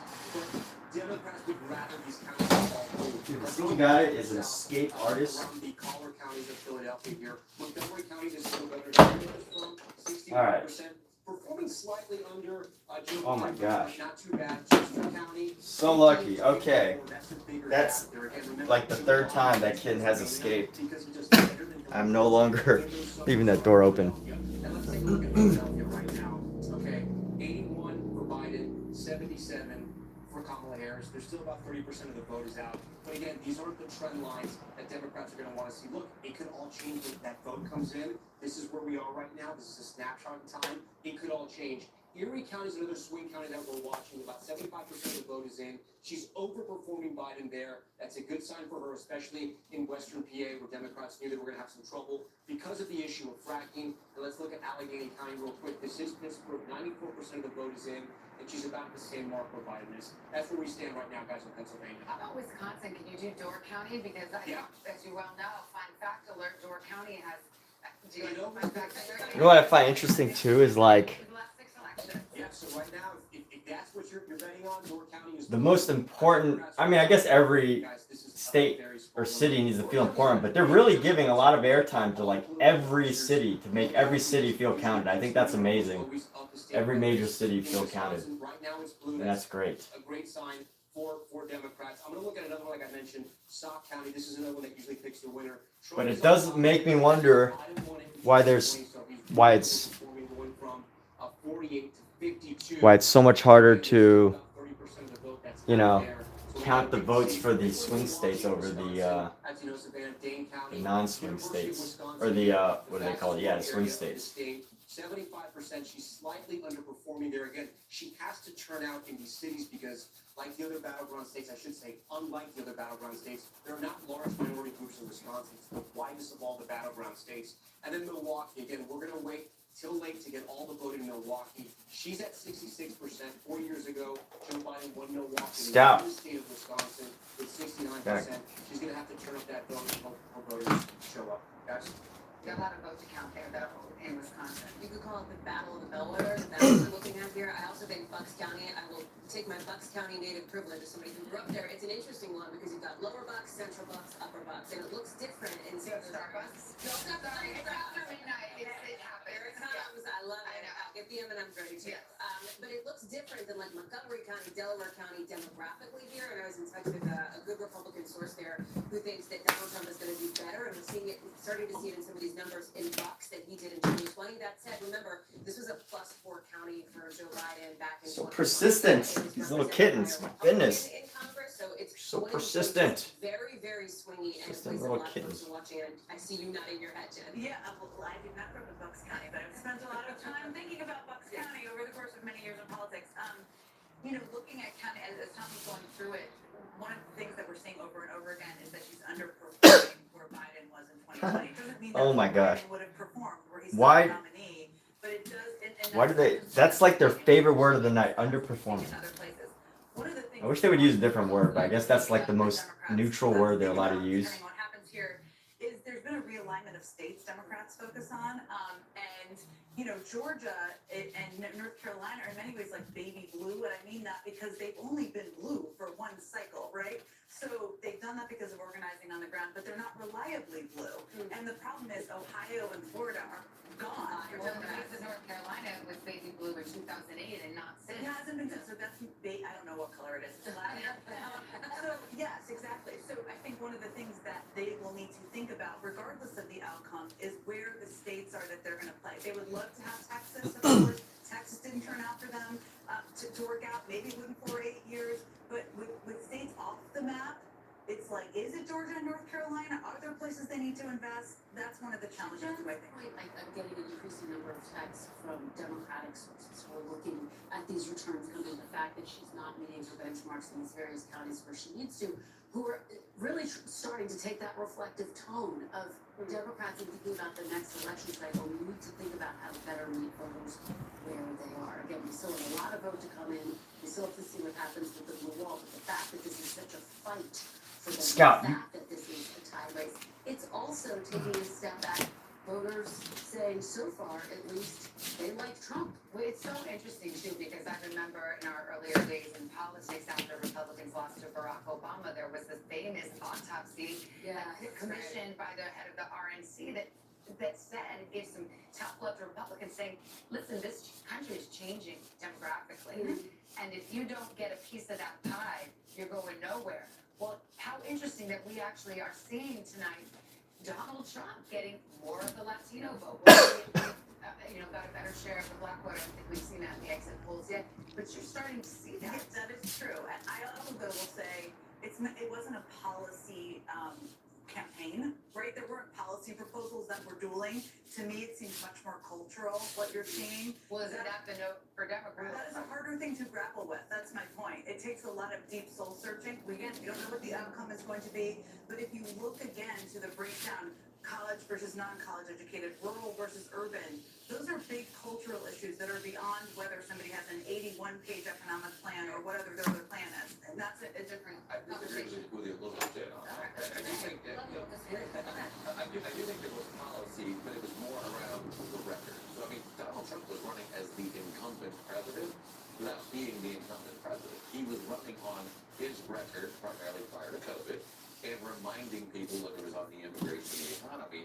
I remember when I was on the 2020 campaign prior to the pandemic, I think we were down for a Democrat debate in Atlanta, and an African-American gentleman came up to me and looked around and said, I like your guy, because everybody's got work, and our paychecks are going up. Now, COVID scrambled everything, but I think a lot of people, especially in those communities that are moving over, they're doing it based off of, well, I remember whether it was the border was secure, the economy was better, prices were lower under Donald Trump. So it was an incumbent campaign without being the With incumbent. the benefit of 4 years of Yeah, that's right. right. It's a bit of a revision. We don't have to argue about No, this now. I- But it's a bit of a revisionist. Oh, yeah. It is a revisionist. So to me, that still is a messaging cultural thing and not. I love the election day stuff because I remember watching this last year, but they try to keep everybody in check and not not debating.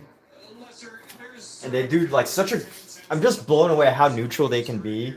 When I think they're not like I think that's obviously how they're supposed to be, but I just find that really interesting how neutral they try to be. And by neutral, I mean obviously they have the people that they believe in or whatever, but I just love like hearing news. I like hearing news when it's like unbiased, when it's like, you know, very just when it feels more unbiased, you know, it's like positives about both sides, negatives about both sides, based on, you know, something that's actually happening, something truthful. I like that type of news because then I can like, you know, it feels very newsworthy.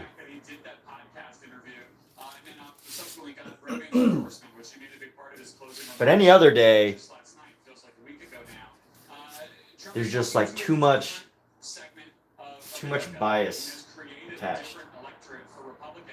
That has existed in any other Republican race that I've covered. It's reflected in this room. I think we're seeing it reflected in the states he's putting together, just as you guys were just discussing about kind of what states are in play, what the map is going to look like now, and potentially for cycles in the future.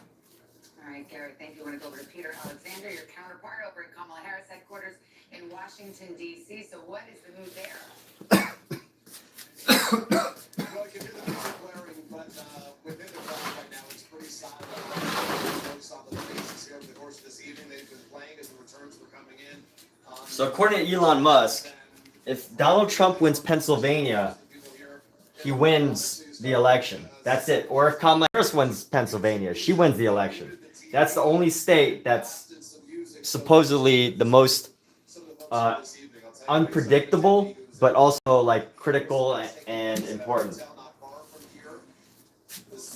That's the analysis. I find that fascinating that they could even like pinpoint it down to that level, but you know, it turns out to be like it's coming true.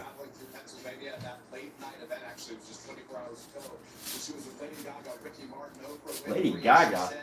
Look at what a crew. Lady Gaga and Ricky Martin. The statement sent by the campaign chair, Jenna Dillon, saying basically that we always knew this race was going to be tight. Increasingly, it appears that they believe the blue wall states are their best path going forward at this time. That's what it seems to be the way this night is going to go for most folks here. It's not the end of the road. Jenna Dillon also saying we're going to keep at it tomorrow, but we'll wait to hear from Kamala Harris, of course, in the course of the next couple of hours, to let you know. And Jen, how important are notes like that? Not for our consumption, but for the consumption of the campaign. Hugely important. I think people forget. I've been on winning presidential campaigns and losing ones feels better when you win. Just state the obvious. You know. But you know, this is a team that has been, many of them through a massive transition just 107 days ago, where many of them signed up to work for somebody slightly different, and Joe Biden. You know, it's been.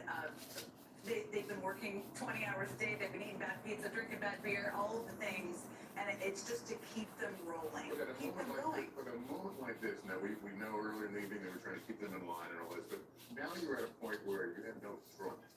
You don't, but you need to keep the campaign team's spirits up, because they are continuing to talk to voters and counsel people who may have questions, and they're still a part of this big team that's been working to elect Kamala Harris. They don't have control, but the end has not happened yet, and so they need to keep them all, their spirits up. That's the goal. They say the end hasn't happened yet. I mean, do you still hold out hope that there's a path? I mean, a reasonable path? Well, look, I think it becomes, as I said earlier, more and more challenging as more results come in, and you see that the blue wall looks like the primary possible path, and as you see her underperforming Biden in a number of these counties, that makes it more challenging. Now, there are still, if you talk to Democrats, which I have, they believe there are votes that are still coming in Philadelphia. There are still votes coming in cities. That's often how these nights go. So I'm a believer you got to wait until you know. That's what happens internally here as well. But yes, if you're on the campaign right now, you're feeling pretty down, because there are places you wanted to have in your win column to give you more space and breathing room, and you don't have them in this moment. As we talk about this idea of the Democratic branch, and as you've been having this conversation here, I just want to throw out a data point to the table here, because there is a ballot initiative that has just passed in a state that enshrines a right to paid sick leave and a higher minimum wage, and it passed with 59% support. If I were to say that, maybe you'd say blue state probably, right? California, right? Missouri, right? A state that we called almost right away for former President Trump here, which I think speaks to what you're getting at here, this idea of a realignment in this moment. You've talked about it, Chuck's talked about it, we've had that conversation here at the table. I also think Hallie had the opportunity to interview Vice President Kamala Harris, and you asked her a fascinating question. Do you think the country is ready for a black woman president? And she said yes. And depending on how this night goes, I think that will be one of the questions that gets asked. This is the piece that, and again, we don't know what the outcome is yet. But I think when Hillary Clinton lost, a lot of people felt like, a lot of women, a lot of Democrats felt like there's never going to be a woman in my lifetime, right? And I think one of the things that is going to be a challenge if Harris loses is that there will be Democrats who will not want to take a risk on a woman, on someone who's diverse, because they'll think, I like that person, but the country's not ready. Here's the thing, the country's not ready until the country is ready. With Barack Obama, there's a range of factors that lead to the win or loss of anyone, and we don't know what's happening yet. That will all have to be delved into, but I do worry about that if she loses. We do know it is something that she leaned out of in that campaign, unlike Hillary Clinton in 2016. It was not something, she didn't open her stump speeches with that idea. I mean, she talks about it, and she talked about it with me, she's talked about it with all of you here too, that it would be the president for all Americans, and that she sort of putting her head down and grinding it out. But if she loses, it won't be because women didn't turn out. It won't be because of women, right? It won't be because she pulled back a lot of the Democratic base that had gone away and were, double haters, as we called them, for a long time before there was a switch at the top of the ticket. And that is actually how Barack Obama also ran and won, which he didn't lead with the historic nature of his candidacy on his sleeve. There will be a lot of people who second guess that if she loses. But if she loses, it may also be because there are tremendous headwinds in terms of an unpopular incumbent and people feeling terrible about the economy, and even if inflation is down to 2%, sometimes the stuff you feel, your gas prices, your groceries, it doesn't feel that way. So that may also be the rationale. That's exactly my point. I was trying to make earlier, and you just didn't articulate way. Which is that there will be there always leads to conclusion In both parties. when your candidate loses, or if they lose, and again, we don't know yet, but and people will lead to different ones, right? The country isn't ready for a woman, the country isn't ready for a black woman, all of these things. But there are a lot of factors that play into the win or loss. And I think if she loses, I'm hopeful people will look at the broad scope of where the country is, the cultural divides, the rural-urban divides, The education divide. the education divides. There are just a lot of factors at play in presidential races. I'll give you a sense that maybe positive for you going forward. Should this all end the way we were talking, if there's a possibility, you still have a very young, good bench. in Governor Shapiro, the governor of North Carolina, the Gretchen Whitmer, who could possibly bridge that gap, and as opposed to saddling them with the L, if they would have joined the ticket with the vice president, or if they had replaced the vice president and become the nominee with 100 and some days out, in a very difficult situation, I think you would have been weaker as a party for it. Well, yeah. I mean, look, I think that if she loses and Donald Trump wins, there will be millions of people in this country who voted for her who will feel like we're in the state of an emergency. And I think that is how people will respond and feel. And they will be looking for hope, a resistance, and opposition. And there are a lot of people in the Democratic bench you mentioned. Some of them were in the deep stakes we all lived through this summer. Some of them were not, who I would expect will be out there on everybody's shows in the coming days. Well, and that's what makes the timing, I think, of President Biden's decision to step down after the debate something that, if she does in fact lose, will be under a microscope, because of course there was so much discussion, even over the summer, about potentially having an open primary and having that fight play out within the Democratic Party. So I think it's one of the big questions moving forward. And you mentioned debate. We haven't really talked about that. There was no second debate. And you have to wonder how that affected the trajectory of this race, because by most accounts, he didn't perform well in his first debate with Harris. True. And I also think that it throws into question a lot of things. I mean, I think anybody who watched that debate objectively felt she outperformed him in that debate. If she doesn't win, yes, there should maybe there should have been a second debate, but do debates Feels like they're matter? getting They should matter. more biased now. Being able to see the candidates. She has a far superior ground operation that has been invested in across the country. The Republican state parties, you can disagree with me here, of course, are falling apart in many states in the country. That will come into question. Does that matter? It should matter, but it will throw that into They put the most. So, yes, They should have had her doing something more often.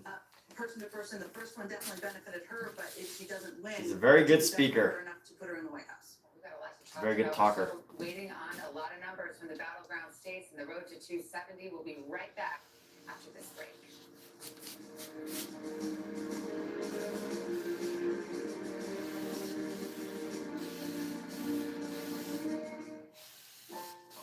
Nothing comes close to this place in the morning. I'm so glad I can still come here. You see, I was diagnosed with obstructive HCM, and there were some days I was so short of breath, I thought I'd have to settle for never stepping foot All on right, this let's trailer. see how else we can use this white here. But I have people who count on me, so I talked to my cardiologist. I said there must be more we can do for my symptoms. He told me about a medication called Camzyos. He said Camzyos works by targeting what's causing my obstructive HCM. So he prescribed it, and I'm really glad he did. Camzyos is used to treat adults with symptomatic obstructive HCM. Camzyos may improve your symptoms and your ability to be active. Camzyos may cause serious side effects, including heart failure that can lead to death. A risk that's increased if you develop a serious infection or irregular heartbeat or when taking some of their medicines. So do not stop, start, or change medicines or the dose without telling your healthcare provider. You must have a Where to go now? treatment. Seek help if you experience new or worsening symptoms of heart failure. Because of this risk, Camzyos is only available through a restricted program. Before taking Camzyos, tell your doctor about all of your medical conditions, including current or planned pregnancy. Today with Camzyos, I don't lose my breath as often. My symptoms have improved, helping me go from expecting less to experiencing more. My name is Mike, and this is my Camzyos moment. My Camzyos moment. And see if a Camzyos moment may be in your future too. When my hair started to thin, I thought, am I going to have any hair left? After I gave birth, my hair wasn't even thin, it was gone. When I spoke to my dermatologist, he immediately pointed me in the direction of Nutrafol. It's 100% drug-free ink before you test it. Within 3 months, my hair was fuller. It's longer, it's so much thicker. I had more scalp coverage. It was so nice to be noticed for my hair after hiding it for so many years. Start your hair growth journey at Nutrafol.com. NBC News election coverage across every platform.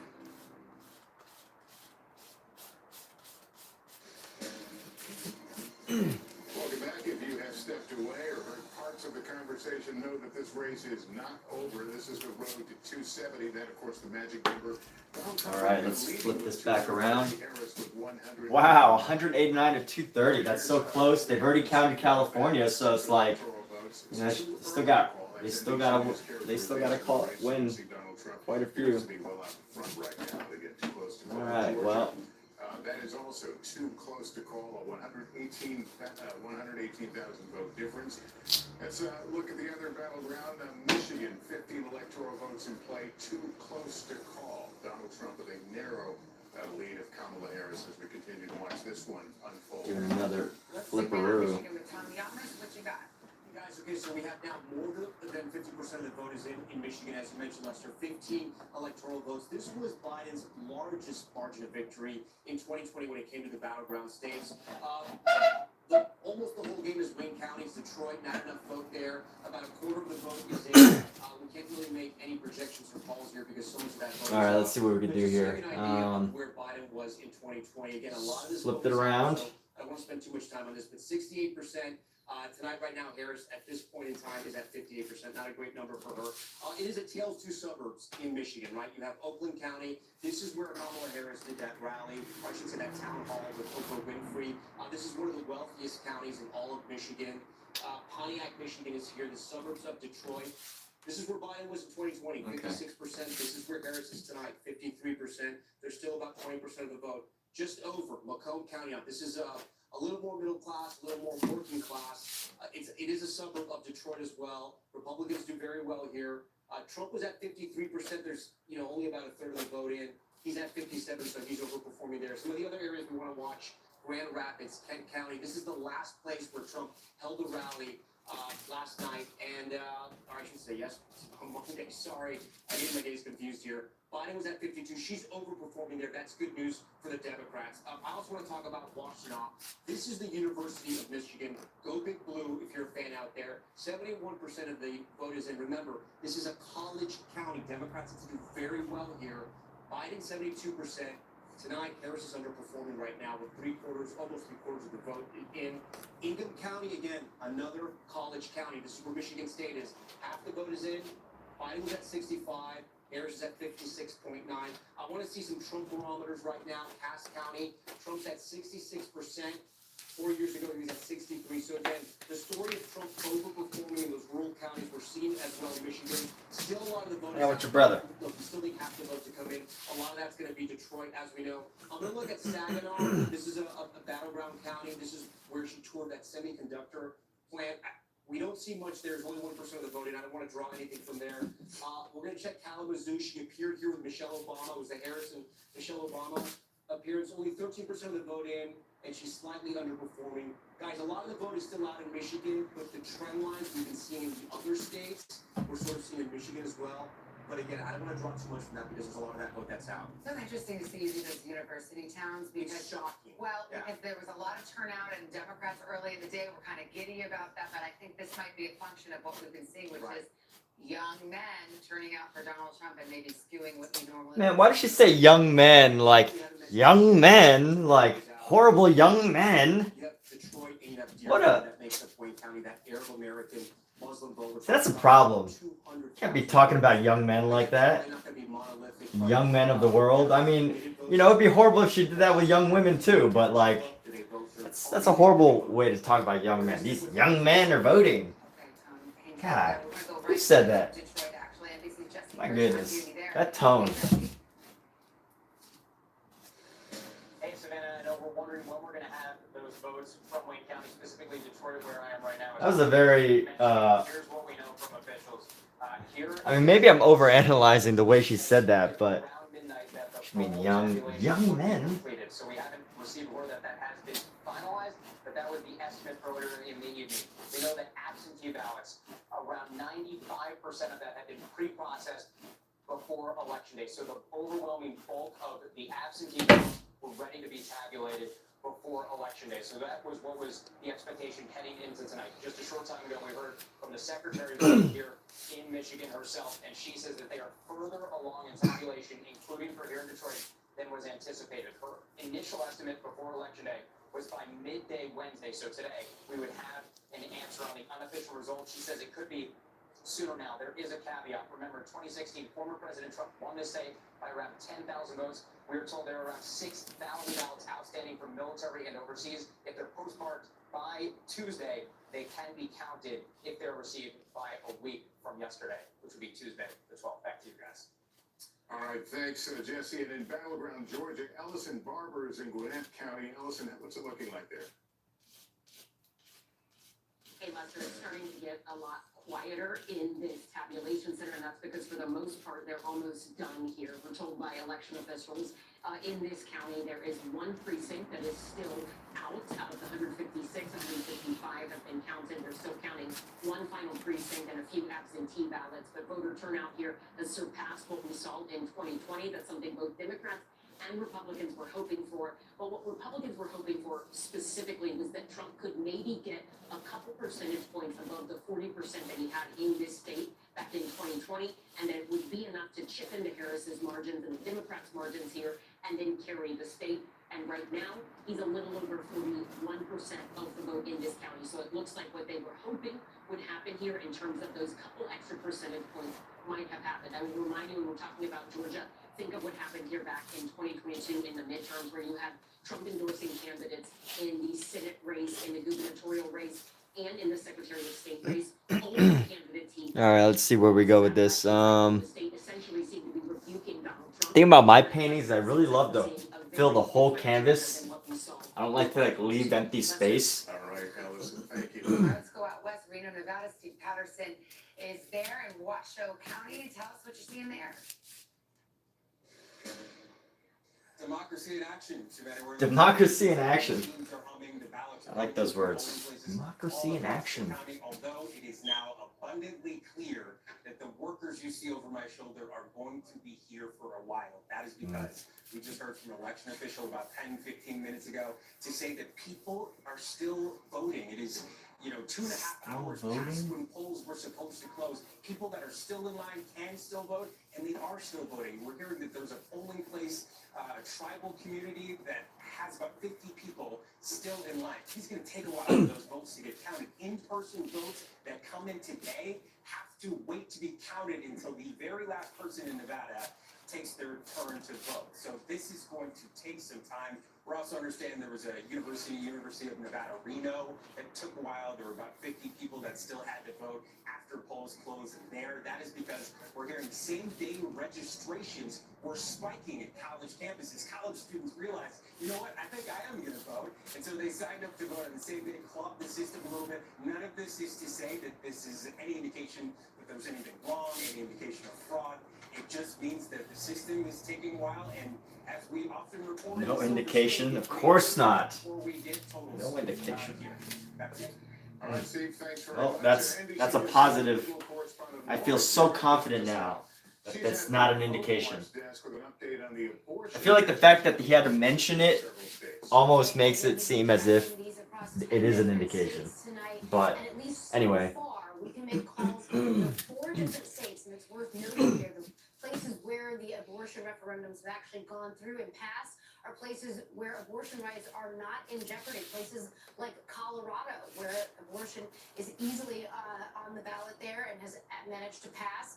The first one, New York. Again, obviously you can still get an abortion in New York, but there was part of a package of anti-discrimination laws to try to shore up these rights. Again, these are constitutional amendments.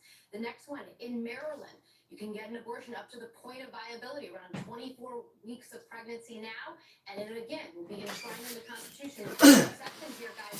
Florida, that one was different because it was. Hey, I'm painting. Just letting you know. Huh? Ventilating, that's good. What do you mean ventilating? Windows open. Oh, yeah, no, the door was open, but the scout got out again. I even stuck the thing there, pushed something up against it, and he still found a way to crawl through. Luckily, like I chased him out, he almost ran away, but he wouldn't go down the stairs, so. Jeez, you gotta stop doing that, Scout. We can't lose you. I don't know how long he was out there, at least 5-10 minutes maybe. Since the last time I saw him. Really? Yeah. I know. I won't. Latino vote because we are looking at an exit poll that shows Latino men vote for Trump by 10 points. They went for Biden by 23. That's a 33-point swing. How do you make sense of that? Yeah, I think all of us are trying to make sense of that. Look, this is one exit poll, so I'm not prepared to draw complete conclusions from this, but I think it's safe to say, right? We've seen enough evidence that there was a significant shift among Latinos. I attribute that to several things. I think that you were talking about divides earlier, right? There's this in this Trump era, the rural-urban divide, also around education. No hotel? Huh? No hotel? I could have had it. Particularly in these places that are more small town and rural, he has picked up significant Latino support. I think we're seeing that in places like Pennsylvania. In addition to that, from what I can gather, the economic message really resonated. Supposedly Connecticut went to Kamala Harris. Those messages, That's not a surprise. we had the Oh. It's a blue state. Yeah. Look how bad inflation is. Just noticed that, so I thought you'd mention this year. I'll be interested to see whether there's a difference in Nevada and in Arizona. Those are states where the Latino community is much more organized and has been. No, I didn't think you were coming home, so I laid in it. For some of the other battlegrounds. We've got to make a call here, Secretary. This is NBC News projection in the state of Georgia. NBC News projects that Donald Trump will win in Georgia when all the votes are counted. Georgia? Ooh, that's a big state. All right, well. Vote margin, but again, Donald Trump's projected. What? This is a big call here. That's what they say. That's the prediction. That's what they say. That's the prediction. 270 looks like Trump drawing closer now to that magic number. He's at 246. Harris. 246. Well, this means it's through Waller Woo! for Kamala Harris. My goodness. He only needs 24 more votes, or 24 more electoral votes. 4, 60, 50, yeah, 24. Wow. He's getting there, babe. He's getting there. And there, here's the problem for Kamala is that they've already counted California. So it's not like the extra 55 is gonna, come out of nowhere. They're already counting that for her, so we'll see what happens. I don't know. Either we're gonna have the greatest next 4 years of American history, or we're gonna have just another 4 years of American history. So we projected Georgia and Carolina for former President Trump to go back to the White House. Look at his number right here, 252. If he wins Pennsylvania, he's going back to the White House, 271. Yeah. It's coming down to Pennsylvania right now for He Republicans. just needs to win Pennsylvania. That's it. Harris, right? What? Because now she no longer has a Sun Belt strategy. She's lost Georgia, she's lost Really? Carolina. Where are you moving? Nevada and Arizona. She's still What? to pick off 2 states in the blue wall. She no Oh. longer has that path. Listen, if she wins the entire blue wall, yes, she'll go to the White Well, House. That is still it's nice knowing you. Wisconsin, Michigan, she has to win all 3. But it looks like this is the entire game for her right now, guys. By losing North Carolina, losing Georgia, things have just gotten much easier for former President Trump. We're going to be watching Pennsylvania more than ever before right now because those 19 electoral votes will put him over the top if we project that state for him. Guys? All right, Tom, thanks very much. So we'll turn to Secretary Castro here. Your thoughts on, at this point, where we are and where this is going to go? It feels like 2016. Honestly, it feels like 2016. And just the path becoming smaller and smaller. There are still votes to be counted, and we saw a lot of enthusiasm today, and so it's possible that you have significant election day voting that could change this, but what I've noticed is just in county after county in Pennsylvania that he's been overperforming and that she's been underperforming what Biden and Trump did in 2020. And that's, for Democrats has to be worrisome. What do you attribute that to? I mean, it's early. I mean, but when you look at that, you can't say they didn't park in Pennsylvania. They did, and they have this superior organization. Most analysts think. What do you think was the difference maker? I think she was put in a very difficult position by President Biden. Yeah, she was. Put in a very difficult position. Senate that will change the balance of power in the U.S. Senate. NBC News now calling GOP control of the Senate. That's with the victory of Deb Fischer, the incumbent in Nebraska, who was given quite the run for her money from an independent there, Dan Osborne, who said he wouldn't caucus with either side, but it went down to the wire, but in the end... Can you walk where? Yeah, you walk to the bathroom. Leg up to Republicans and the gains they need to take Yeah, I fed them. control of the Senate. They should have won it based on how the map looks, and obviously we are now projecting that they have it. You've got that Nebraska pickup. Montana is still hanging out there. I'm also looking at some of these other races that are very, very close where there are Democratic incumbents in the Senate. So this is significant, obviously, for the balance of power in Congress and for whoever ends up in the White House, especially if it is former President Trump. A lot of eyes are going to be Okay, on the stop. House does, where the House goes here, with that landscape looking very different, of course. Those critical races. Why don't we ask Ryan Nobles, our colleague, Bad Pookie. is here somewhere? He covers it, doesn't he? All right, what we know now is the Republicans have control of the Senate. What we don't know is the margin, and you still have a very vulnerable Democratic seat out west in Montana. We wait for Michigan, we wait for Wisconsin. What are you hearing?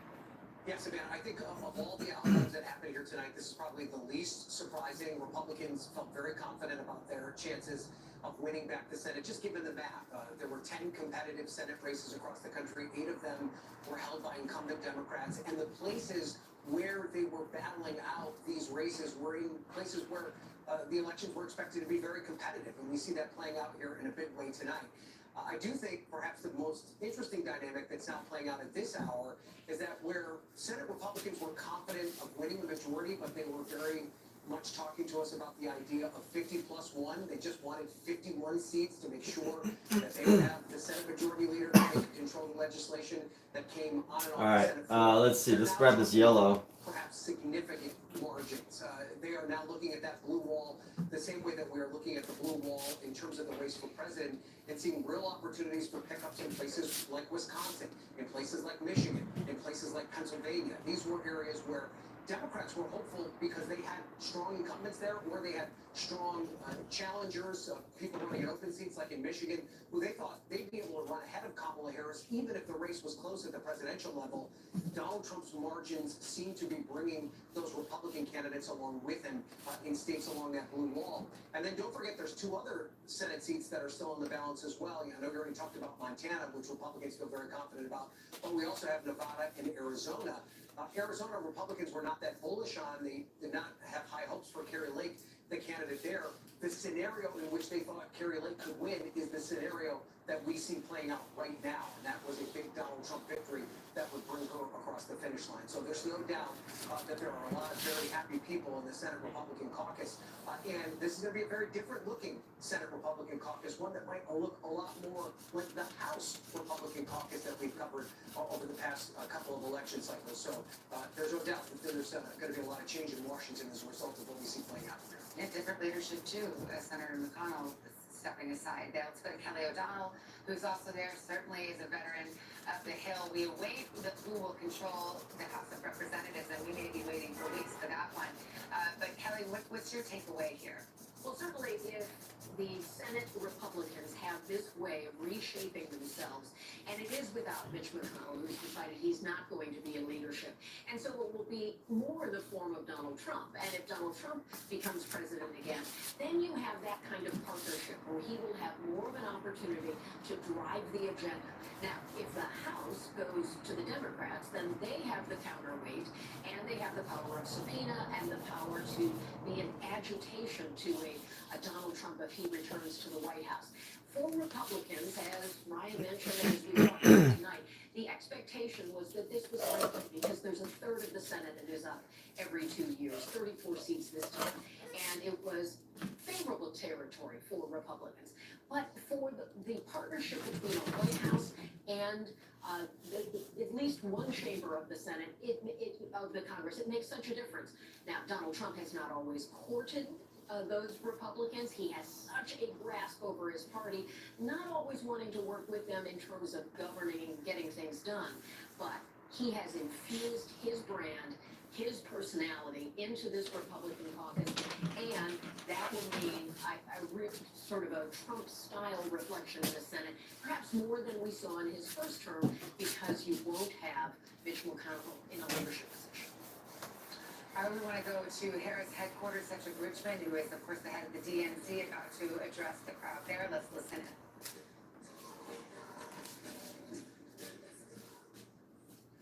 Good evening, Howard.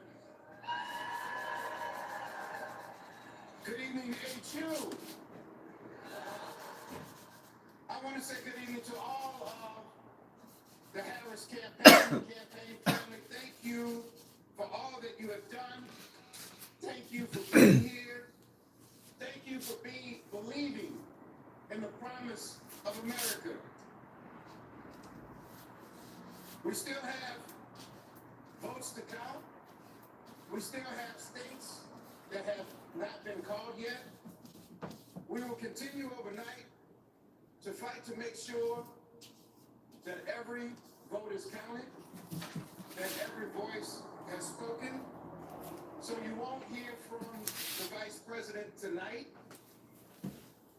but you will hear from her tomorrow.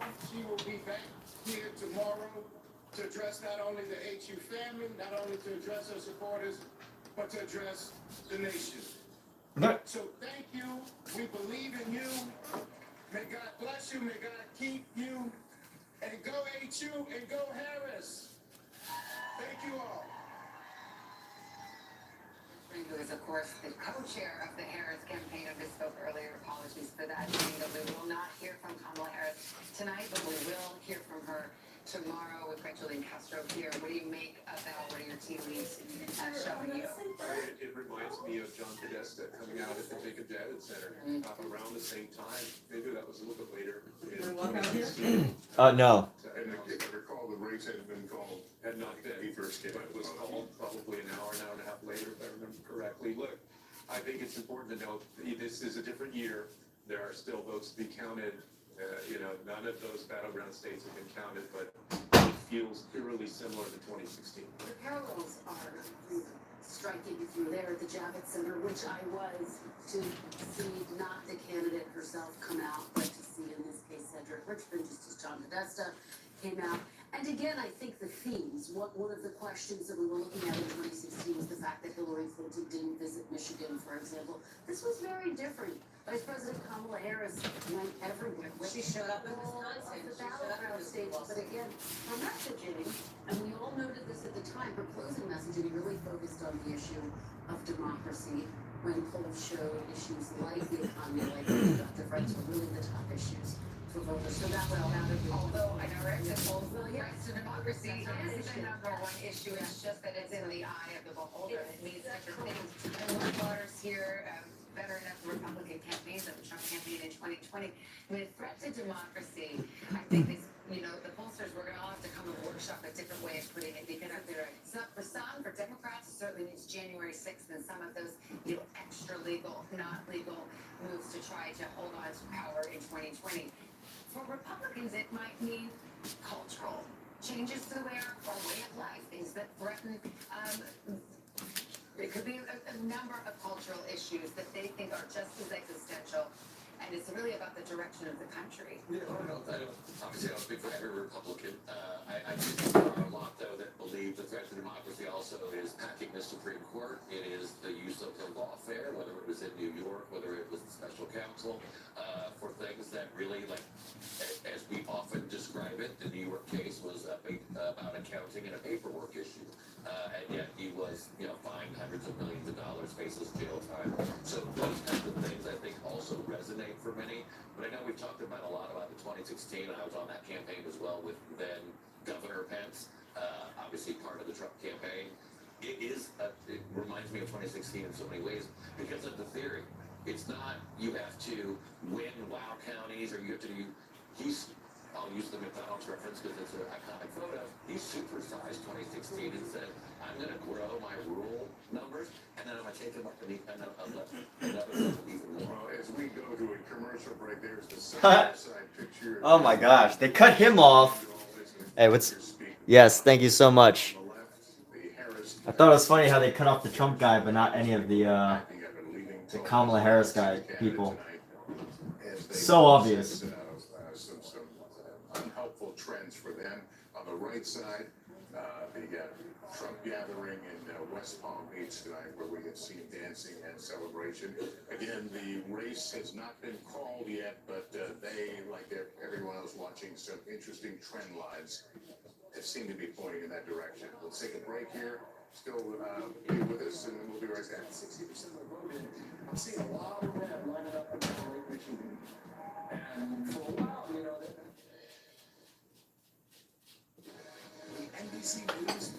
Oh, Mizu, you're still here. Thank you so much. Appreciate being able to paint for an audience such as yourself, an audience of many. I consider you not just one, but many.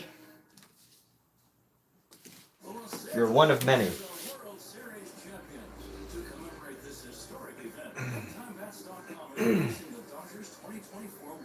You are a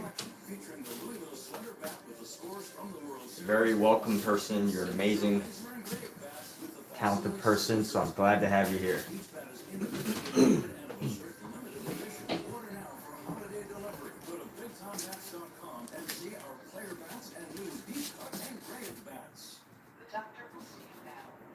But do you really? Do they see that crick in your neck? That ache in your heart? Will they see that funny little thing that wasn't there last year? Maybe bounce in your step. The way your retinal scan connects to your blood sugar. At Kaiser Permanente, all of us work together to care for all that is you.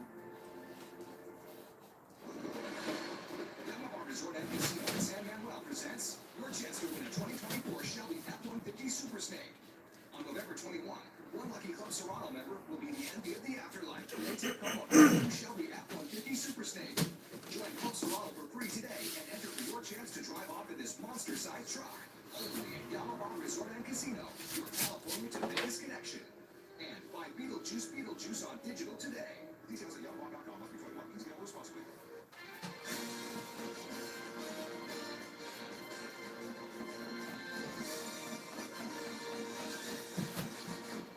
Welcome back to NBC's election night coverage. It is almost 1 a.m. here in the East with another poll about to close as we wait on numbers from some of the critical battleground states in the race for president. We're covering not just the presidential race, though, but also both houses of Congress just made a big call in the Senate. Kristen Walker, the balance of power there, and Republicans have officially regained control of the United States Senate. They've regained control of the United States Senate, which is a significant development, one that was expected. And now the question that we are asking is just how big will their margins be in the Senate? So right now it's 51 to 41. We're still waiting for a number of results. But among the top states that we're looking for, now that they have these pickups, which have given them control, Arizona, Ruben Gallego, and Kari Lake, we still haven't called that race. The Montana race is such a fascinating one. Senator John Tester trying to win re-election against Tim Sheedy.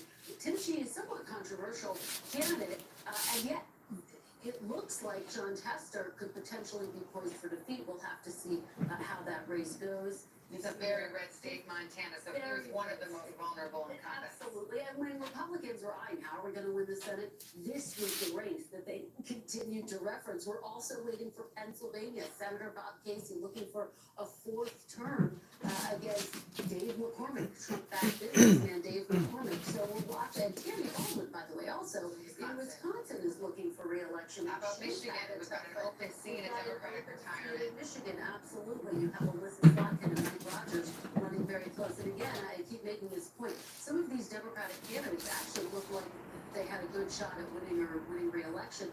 And then the polls have just completely narrowed, which is what we've seen at the top of the ticket as well. And we continue to ask this question, will we see any tickets? Well, the tickets, but it just brings me right to Holly. I think we were wondering if you might see, a Trump Slotkin in Michigan. That's Trump Baldwin in Wisconsin. We don't see a lot of ticket splitting in the modern political That's era. exactly right, because people are divided. Let's see how this goes, though, because we haven't called some of these races, right, where these Democrats are vulnerable and some of these, listen, we're talking about the blue wall in some of these blue wall states, and remember why the margin matters in the Senate.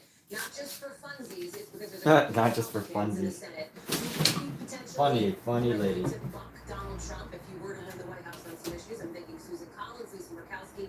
If Republicans can build up that margin, that won't matter quite as much. All right, well, we're still waiting to see how this all plays out. We've got more evidence. Check back right now with the presidential race and the road to 270.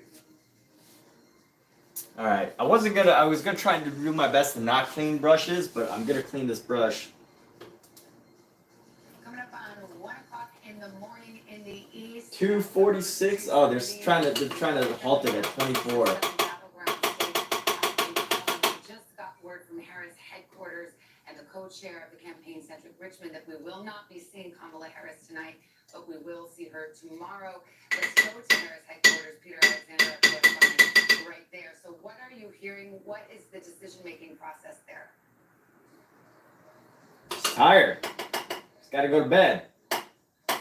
So we did just hear from Cedric Richmond making the announcement to the thousands who had gathered here, frankly many of them that already left as we approach 1 o'clock, saying that they would not hear from the Vice President Kamala Harris tonight, instead saying that she would speak to her supporters, not just here at Howard University or alma mater, but to the nation as well, and an address that would take place at some point tomorrow. No specifics on when that would occur. For those who have kept track of the Trump era, you'll remember in 2016 a very similar circumstance there at the Javits Center in New York City, and Hillary Clinton headquarters, where one of her top aides, John Podesta, came out and spoke to the crowd saying she wouldn't be speaking. Ultimately, she conceded the next morning, Wednesday morning. So a lot of votes still out there. No plans for any concessions, certainly at this point. But I can tell you in conversations we've had with a series of individuals, including a Democrat who was attending a donor event that was taking place at one of the glitzy hotels not far from where we are here in Washington, D.C. They say the atmosphere there was like a funeral. Another person said that the situation there was just,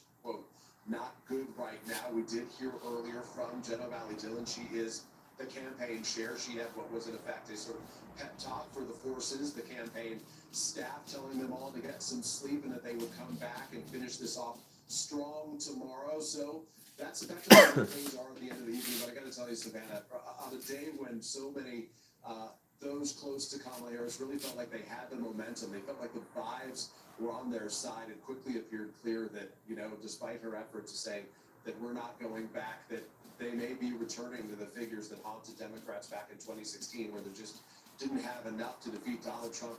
That go around, so many blank stares, glum faces, people not so much holding back tears, but certainly unable to crack a smile here. They had been handing out American flags early on, and some of the early numbers were out. They were cheering and waving those flags, but as the night progressed and they watched the returns come in, no more waving flags. In fact, they asked for the television to be muted here with the returns, with the exception of Hawaii, Colorado, other places that Harris won. They turned them on and got cheers for them. Instead, they blasted music to try to sort of distract from the situation, try to give a little pick-me-up to the people here. All right, Peter, See where else this painting is going. headquarters in Florida, where it looks like the party is still going, and of course the question is whether or not we will hear from the former president tonight. Yeah, Savannah, Trump supporters reveling in the news that they're getting here in this ballroom just over the last half hour or so. Huge cheers in this room as the network's called Georgia for the former president, and a loud chorus of boos when Cedric Richmond took the stage in Washington to announce that Vice President Harris would not be speaking. There has been movement from Mar-a-Lago across the Intercoastal Waterway towards West Palm Beach of Trump supporters. The party there emptying out a lot of the folks he had been with. Governor Burgum, for example, other close Trump aides and allies making their way across the street. Still no sign of the former president here yet. Okay, thank you. We've got another call to make here. I believe this is the state of New Mexico. NBC News projecting that Kamala Harris will win in New Mexico 5 electoral votes. Here's the breakdown right now. You see the difference, 43,000, 95% of the vote in there, so very little left to count. Where does it bring us to in the road to 270? Donald Trump at 246, Harris now up to 194. Let's go over to Tom Yamas, who's at the big board of Pennsylvania, and you've got some bellwether counties that are reporting in now, and it's a good news for Donald Trump. Yeah, one in the east, one in the west. Let's start in the east. Northampton County, this is Easton, PA, right here, south central suburbs. 95% of the voting is in. Trump is there with 51%. Remember, Biden won this in 2020, so Trump able to flip that bellwether county. There's still some vote out, but it's unclear if Harris can catch up. Erie County. We haven't talked enough about Erie County tonight. This is one of those swing counties that we watched in western PA. Biden won it in 2020. Tonight, Trump is on top. There's about 3,000 votes still left to be counted here. It's unclear. She's going to have to get all those votes if she wants to flip that county back blue. Let's go to the collar counties of Philadelphia. Let's talk about what we have here. So we want to compare to 2020 to see how she's driving out the vote. Underperforming right now in Chester County. Still 20% of the vote is out there. Montgomery County, 86% of the vote is in. 62% for Biden, again 60%. She's underperforming there. We move down to Delco, 95% in, 62.9, slightly underperforming there. Philadelphia County, this is where she closed out her campaign with Lady Gaga and Oprah as well.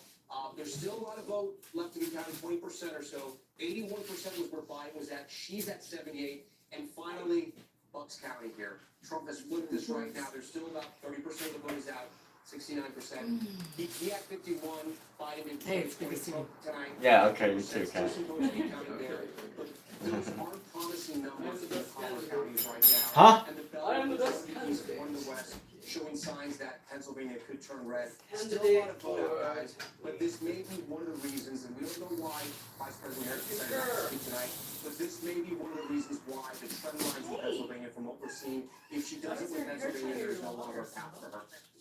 And you're seeing some of these same Airtight patterns in other instead of states as water? well. No. And Michigan as well. We're starting to look at the counties there. We walked you through Michigan and Wisconsin. Still a lot of vote out in those two battleground states. But again, those trend lines that we're following. That you use or I use? I use. If there's any positive. Well, I didn't drop it in there. They must have grabbed it. The more I go through these counties, through all the battleground states, more and more what you see in the rural counties, Trump is overperforming. Harris is underperforming the counties she needs to win. Remember, if she doesn't win Pennsylvania, the other states don't matter. If he wins Pennsylvania, he goes to the White House. Right. Whether it's a Yep. or not, We know. I don't know. The minute Huh? if we go What? Pennsylvania, Said, yep, we know. I think so. Yeah, All Trump needs to do is win Pennsylvania. That's it. and He's done. That's it. tonight as well. We're coming down. Huh? He campaigned hard. Yeah. Well, whoever wins Pennsylvania is gonna win. So. It's like that every year. Huh? It's like that every year. I don't know. I don't know if it's every year, but definitely this year. On Alaska. And here's where the road to 270 stands right now. Harris with 194. What time did you feed them? I don't know. 5:45, 6 o'clock. Scoring 270 Hungry. Okay, let's see the battlegrounds. Pennsylvania, we just discussed it. Too close to call right now with 92% of the vote. spend a lot of Same time. story in Michigan, but we've been discussing how some of the Well, they're trends hungry. are not positive for the vice president tonight. Michigan too close to call. Minnesota still too close to call at this hour. Of course, that's the home state of Governor Tim Walz, but too close to call right now with the what we have in here. Arizona too early to call, and in Wisconsin too close to call. So I think now we've got Wisconsin Constituents have to giving you say. the chance to do the bow in the wild counties again. Omizu. Huh? It's a big campus. Constituents have to say about what? The election. Omizu. You. His viewers, your viewers. Kat wants to know what you have to say about the election. One person said they didn't know. They were surprised at how much contention America's great system causes. Huh? What country are they from? I think they're American. But maybe a younger American just being shocked at how contentious it becomes. Huh? I don't care where you are, they're contentious. Yeah, I know. I was In saying, Boston, we attended a fundraiser for the mayor of South Felipe in Fogo Island. and? The people in Boston still were invested in the politics in their Oh, really? town. Yes, not even the country, the town. Oh, wow. Yeah, this was a huge event.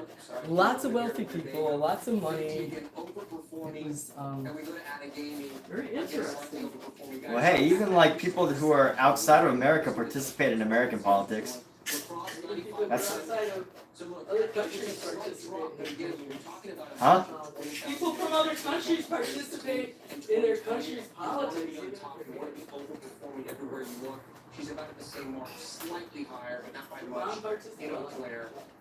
And then another one. By the way, all political views and opinions are welcome. If you feel 95% of the vote is in, and we'll look at door. That's what we're watching. if you feel whatever. This is an art form. It's unclear. No, I mean today's the day. It's still unclear in Wisconsin. If anything, We're back with our panel now. you know. Yeah, Cena, former White House And you know what? Art has been used for politics since since forever. Yeah, like art was used by the church to influence people, which, you know, the church was controlled by the government in many ways in ancient times. You don't agree with what? I think We spent more time and resources art on Harris campaign. Right, but I'm just trying to make the argument that art has been used as a political tool since, like, you know, whether it be painting King Henry the 27th or anything.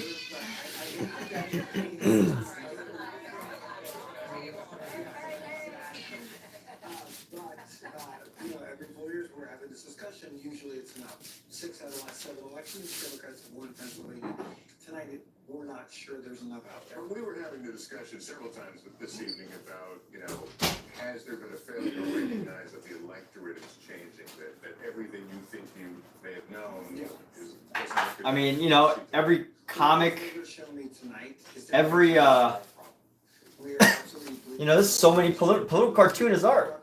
I Huh? America, Hillary started with Hillary Biden did a little bit better. Lady Gaga What's happening tonight? endorsed The gap is there. Women are Harris. in the suburbs. That's not She's an artist. the problem is we're just doing 2 to 4 points worse in rural. So, Not getting the big no, I mean, I'm just saying, you know, I'm not talking about art, but today's, if politics is gonna be open for conversations, it should be today. You're right, Kat. You're the one who opened it. Yeah, you're like, oh, what do your constituents think? When he's overperforming in some of these really red rural districts. Which, by the way, for the third time you run for president, that just never happens.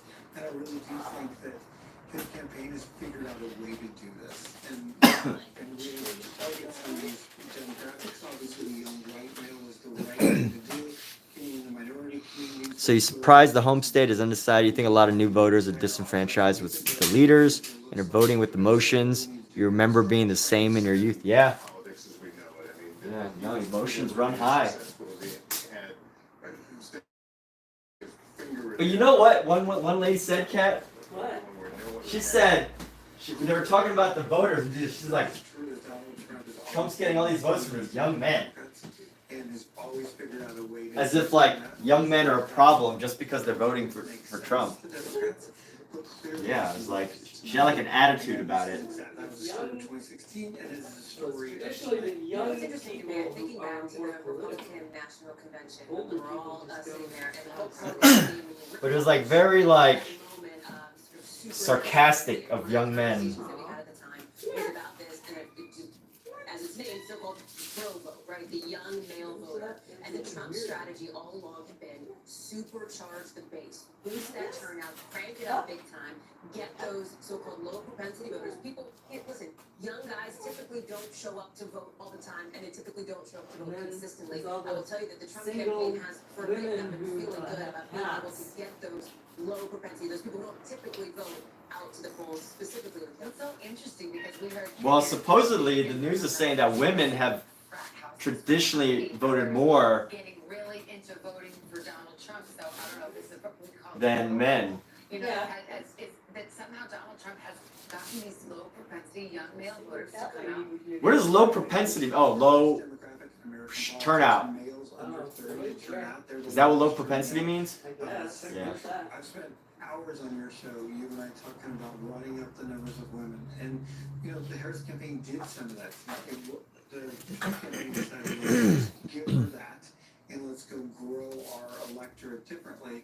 And it looks like tonight that worked. Another result. Look at this. Every time the Republican guy speaks, they interrupt him. Yes. Every single time that guy speaks, they interrupt with like just a couple sentences. They'll talk about like Democrats and like that is just hilarious.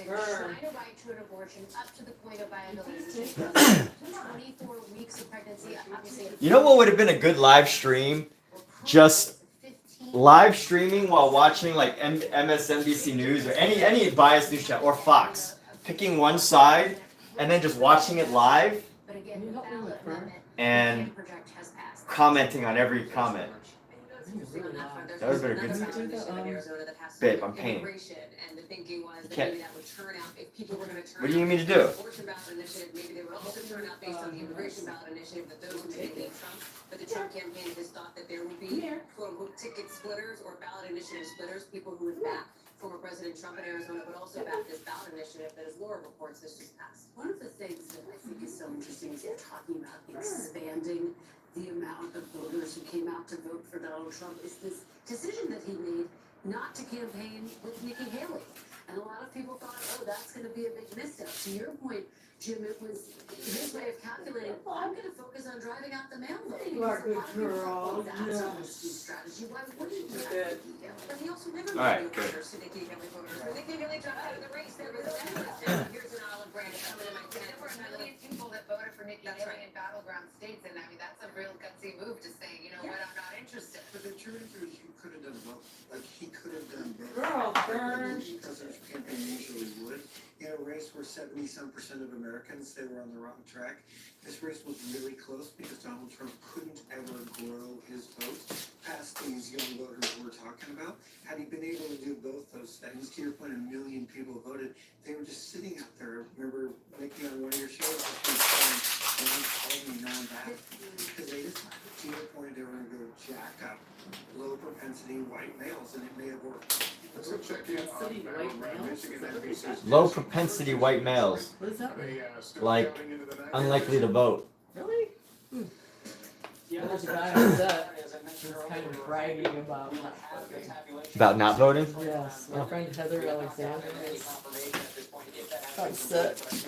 This guy was sitting on the shuttle bus right behind us, and we both turned around and were like, what? We didn't vote. Why not? Because I a large population of Arab Americans, and what we've been watching for is the potential impact of the war in Gaza, the situation in the Middle East that has been going on for months. Very low propensity.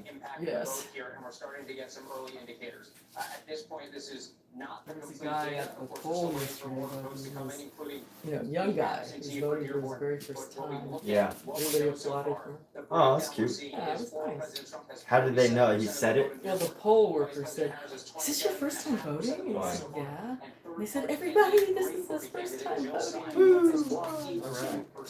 The warning signs around this issue go back to the Democratic primary. President Joe Biden, when he was still at the top of the ticket for the Democrats, he had over 100,000 people vote uncommitted in protest of his administration's stance on the war in Gaza back in the primary. We've seen both campaigns make a concerted effort to make outreach to this community on this issue. Vice President Harris over the weekend at a rally in East Lansing, Michigan at Michigan State University on the campus singled out the war in Gaza at the top of her remarks. We saw President Trump in his final campaign rally of this cycle, potentially his last ever as a presidential candidate in Grand Rapids, Michigan, on Monday night, really into early Tuesday morning. At that event, he had a Muslim mayor, a Muslim American mayor from the community in Michigan speaking there.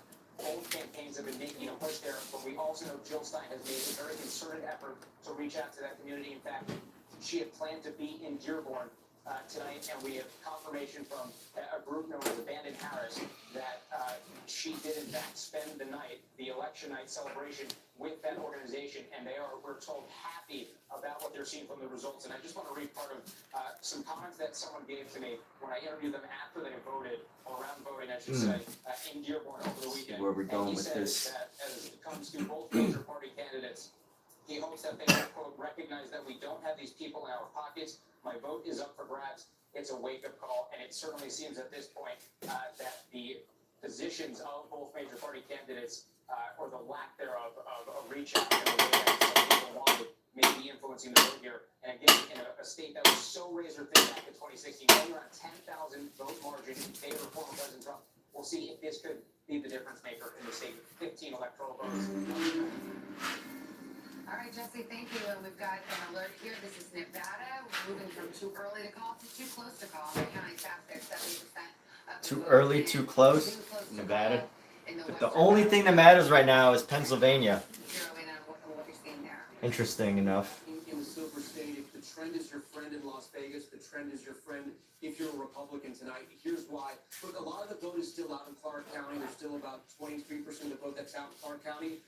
But this margin right here, at this point in the night, is way too close. This is how Clark County, Vegas ended up 4 years ago. You can see it was almost a 10-point split here. It was a 10-point split there. And now we're talking about 2 percentage points tonight, Clark County. Again, a lot of the vote is out. That vote could come in, and those numbers could change. Reno, Washoe County, more reflective of the entire state vote. This is the battleground county. Biden won this in 2020. Tonight, Trump is on top. Still, a lot of the vote is out. He's only on top by about 200 votes, so not much to say there. But what we can point out, in the Trump counties, like Elko County here, 64% in. Trump is overperforming tonight. He was at 76. He's almost at 80% right now. And Democrats aren't going to find votes here. I mean, these numbers aren't going to swing a lot the Democrats' way. This is Trump country here in the middle of Nevada. Douglas County is another, right down here, Douglas County. This is another Trump barometer that we watch. Again, overperforming. 66% of the vote is in. He was at 63 in 2020. He's now at 66. But the big story for me right now, and a lot of the vote is out. Clark County, I mean, this is 3/4 of Nevada right here. If Democrats hit certain margins where they're 50,000 or 60,000 votes ahead of Republicans, So I got I don't want to say this live. Actually, you know, I should say this live. It's not that secret.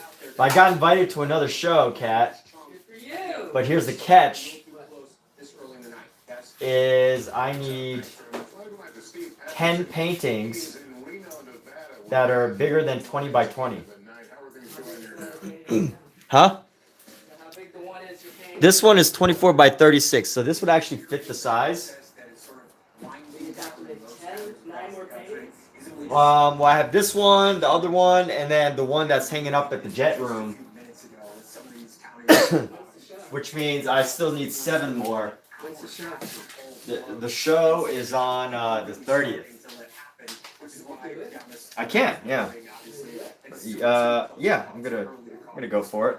Several counties still need returns to come back and still very early on in the process. But we saw Nope. Nope, just size How'd you get invited? I saw a submission and I did it. I applied. I think a lot of folks had it, and specifically in those counties in which top members is pointing out that are red, they're going to stay red. This sort of map, the map doesn't change in those areas. There's really only 2 population centers in this state, which is Washoe and which is Clark, Vegas and Reno. If she doesn't build up a big enough firewall that we see these returns happen over the next 2 hours, then it's going to be very tough for Democrats to make up that ground. I spoke to both campaigns. They both feel like they still have a good shot. Obviously, Democrats and Republicans both aiming for another subgroup here. Nonpartisan voters is a huge segment of the electorate here in Nevada. It is larger than Republicans, larger than Democrats. Of course, they all have their opinions about which way they break, different leanings, and I think both campaigns feel like they're seizing on that. They feel like they know their voters in that group, but that's what makes it so notoriously hard to read in this state. Which way are these nonpartisan voters going? And I think that's sort of what we're going to be focused on within the next few hours. It may not be until 2 o'clock, 3 o'clock tonight before we start seeing legitimate, solid returns that'll tell us one way or another how the state is going to go. All right, Steve, thanks very much. That's mountain time too, by the way. So later here on the East Coast, let's go to Garrett Haig. He is at Trump headquarters in West Palm. Any word on whether we will hear from the former president? We will, Savannah, and soon I'm told campaign official Donald Trump is on his way across from All right, this painting has been topped off and completed, I think. There's still some more. I think, actually, you know what? I think this is good. This is it. The show on Friday? No, I do not.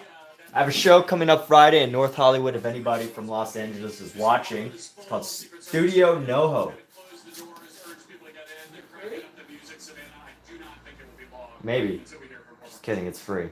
And that will be an interesting situation because, if assuming the status quo exists, he will not have been called as the next president. Well, we will recall that he declared victory in 2020 when, in fact, he lost. So Can't, hold on, I'm in the middle of doing some final touches here.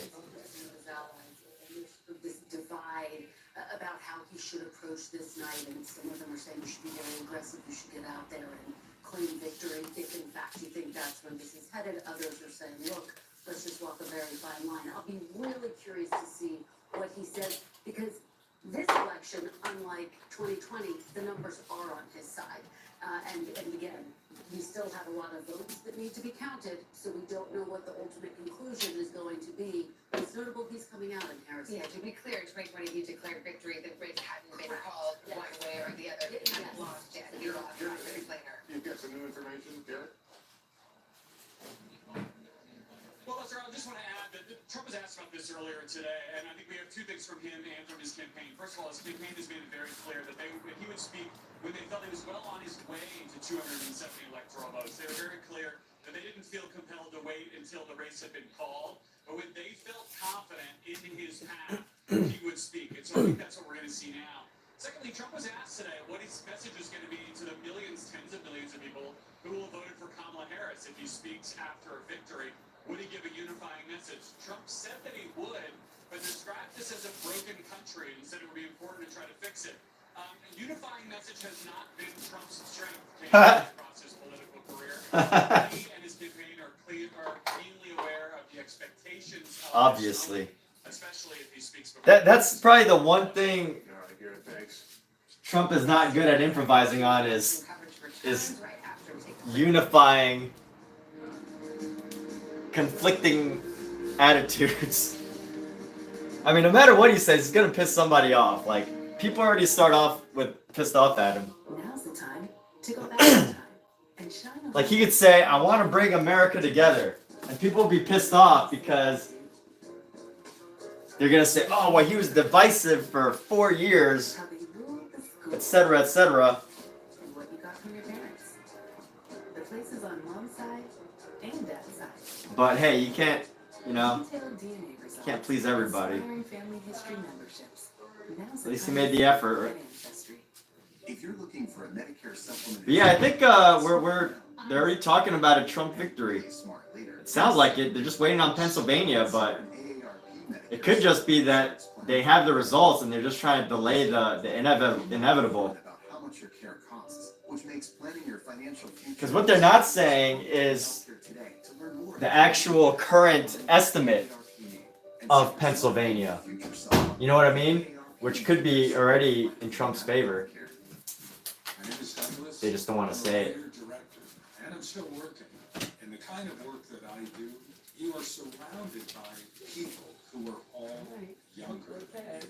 I had to get help somewhere along the line to stay competitive. I discovered Prevagen. I started taking it, and after a period of time, my memory improved. It was a game changer for me. Prevagen at stores everywhere without a prescription. Psoriasis kept me in the shadows until I got clearer skin. With Bimzelx, this is my shot to say, I'm back. Most people got 100% clear skin, some after the first dose. Serious side effects. All right, good night, viewers. Are you working tomorrow? No.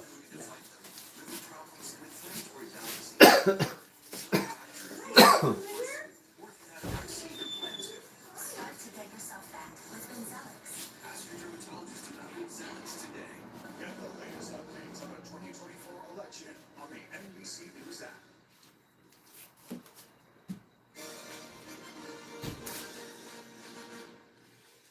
Welcome back. Let's check in on the road to 270 as we put the map up on the screen. All right, there's the road to 270. Donald Trump inching closer to the magic 270. Harris with 194. Let's take a look at Pennsylvania. The Yeah, important what's it battleground say? state, maybe the most important Yeah, it's not too close to call. lead there. That is still 219,000 difference, 51%. Dude, Donald Trump won. This is what it looks like in Michigan. How are they calling a lead. How are they calling a 7% lead a close call? That's the most biased thing I've ever seen. Wisconsin, another key battleground state in That is not a close. I mean, I guess it's. 9% of the vote is in there. And Yeah, I mean, I guess I get it. It's not like certain. with a six It's not certain enough, but it is not. 37 That is not close. vote difference. They should say it's not. Kamala Harris leading, but that is characterized by our decision desk as too close to Yeah, 85,000 it's not too close. They just don't have Minnesota. enough. Tom, we'll send it back over to you. Yeah. We're going to be looking at Arizona Anyway. right now. The closest All right, well. in 2020 at the Senate have about 53% of the vote in. It's really tied up. It's pretty much 50-50 right now. Trump's slightly ahead by 60% Yeah, but- votes, but it's still very early. Maricopa County, 60% of the vote. This is sort of you want to win here to win the state. Harris is on top right now. We can compare. Oh. 4 years ago. All right, so Trump is going to speak. Maricopa County, but she's kind of where she Well, this painting is finished, everybody. So I want to say thank you all for being here. But she's overperforming Um, where Biden was 4 years ago. But when we go to the Trump counties, okay, places like Yuma, Anyway. she's overperforming. 52% It said pay attention to the edges of this canvas. That can make or break the piece. Yeah, I painted them black or like this dark brown. I wanted to create like a dark border. I definitely have this top over here, Now at La Paz 71, we go a little further. which I might need to paint. He's at 76. We'll come over here to Navajo 53. Actually, I should probably just do that now. Thanks for the heads up, Omiz. I almost forgot about that. And it's one of those things that you can forget until you actually see it on the wall, and you're thinking about it, and you're like, oh, This doesn't look good. Let's go to the Senate race here, and it's a So much let's do that. different Let's story. Look how much get the top of this. Diego is over Carrie Lake right here. I'm gonna grab the red here. Ticket voter effect in Arizona happening right now. Again, Diego's at 52%, Carrie Lake's at 46%. When we come back to the president's race, 50-49. So you can see what's happening there. We even heard Jen Psaki talking about this, right? There could be voters who, you know, the border's important to them, the economy's obviously important to them as well, and it could be a trip for the presidency, but moving Gallego for the Senate, guys. I think the abortion ballot measure passed as well in Arizona, so, you know, voters aren't always sticking to the categories people want to put them in. Can we see the Nevada Senate race? So if Gallego gets the Democratic seat, that's a hole for the Democrats, and Jackie Rosen trying to go back to the Senate and hold that seat. Yeah, so this is neck and neck right now, and Dems thought that they were going to have this, you know, this was a lean Democrat. They didn't think this was going to be a tough race for them. This is a little tough right now, but again, a lot of the vote is still out in Clark County. Let's see, you can see how compared to Biden. She's slightly underperforming Biden, but again, there's more than 20% of the vote out in Clark County. I don't want to make too much assumptions about Nevada with that sort of a majority of all of Clark County in, or at least 90% in. In Washoe, which is more reflective of the entire Yeah, I think state, Trump's. neck and neck there. Because Kamala, she's not making a speech tonight. She was supposed to. She pulled out of the speech. And her team probably knows something. And Trump is making a speech. He probably knows that he's going to pull off Pennsylvania. Yeah, we're waiting for the Montana Senate meeting where John Tester is looking to hold on. You can check in on that. Report back. Oh no, look at your stuff back. All right, good night, Kat. Good night, babe. All right, and I got to sign my signature. Expensive Senate race. I think What do you call this painting? in Montana. I don't know yet. This was a huge fight. It's like a big tongue. Big tongue? Yeah. The tongue? Piano keys, a tongue. A cow plays piano. A cow that plays piano. Okay. There we go. That's a good name, right? Piano playing cow. Yes. That's the name. There's still a lot of counties that haven't even reported vote yet, so still very early in Montana, but the Republican Tim Sheehy's on top. All right, so thanks for back. Yeah, but I need a minute. Oh yeah, you can turn it down. What am I saying? I don't need a minute. You just do it right now. Strategic Communications for the 2020 Trump campaign. Good to have you both here with us tonight. Claire, let me start with you. We may hear, Donald Trump sooner than later. Yep. What can he say that will make it a less bitter moment for? Oh come on! Don't turn it all the way down. That's a really hard question. First of all, do I think he will? Will he try to reach out and be a unifier and try to acknowledge She can't even put out the words. that he is divided, incredibly divided? I don't think he will. That's not who he is. That's not how he got elected. And I don't know him. You could probably know this better than I could, but it doesn't seem like to me that this would be the moment where he would not try to be his authentic self, which is I'm a marauder, I'm a disruptor, I'm easy. It's called the energy your fighter against everything we hate about government. I think he'll stay with that kind of thing. Is that how he ran? I mean, has he, Greg, one more question further, has he made the process more coarse in general? It's the key to getting elected president. Well, I think obviously he's got his own unique style. He speaks in his language, but I also think when we're talking about this, I think Jim Messina was talking about it, that Democrats had made the decision to basically just campaign to be anti-Trump. And for the last 10 years, it's been primarily anti-Trump. I remember coming down the stairs with him as president-elect the first time in 2016, and I thought actually he gave a much more open speech to bringing the country together, because that was his first moment speaking as president-elect in 2016 in the wee hours over here at the Manhattan Hilton. And so it'll be interesting to see if he's going to get on his campaign thing. I mean, let's remember we have seen him on the national stage for 8 years, and I covered him in the White House, we covered him with us together, and covered him in the campaign. We know who this person is. He's been president before, he's been a presidential candidate before, and you know what his message tends to be. He's done it over and over in this campaign, and that is a message that is darker, that casts America as a dangerous place, a place that only he can fix. Somebody who, if you talk about rhetoric, just called Nancy Pelosi as crazy as a bed bug just recently. So let's just remember that is, I think, some of the tone. Now, we may see tonight him look to make a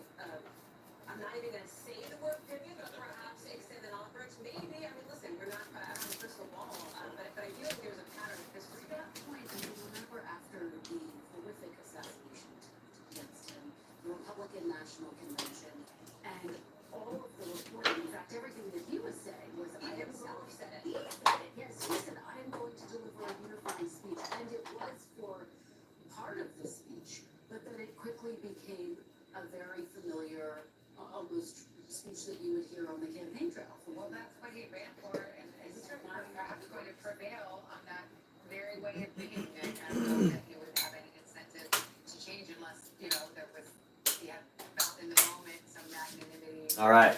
Well, we're wrapping up now. Just hope everyone has a great evening. Oh, look, Wiley Hickick. Yes, this is oil. I was actually wrapping everything up, so I wanted to say thank you. Your portrait over landscape orientation. Yeah, so you know what's funny about this canvas is it doesn't fit.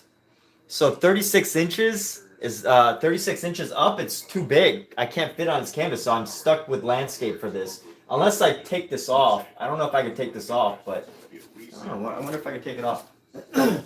Yeah, I would have to totally unscrew it. So I literally can't fit a canvas this size on there. So with that,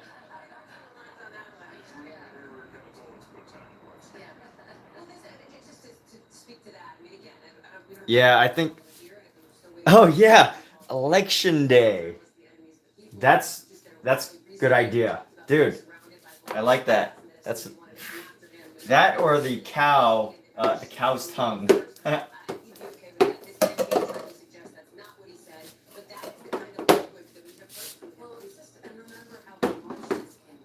I like that name. Election Day. Election Day 2024. I'll have to save the cow tongue for another day. That's creative though. It does look like a cow. Now that you think of it. Cow on Election Day 2024.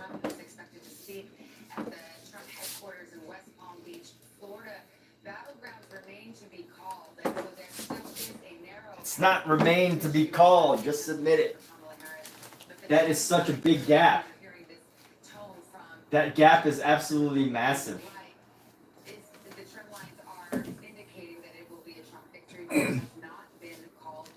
But anyway, good night, everybody, and God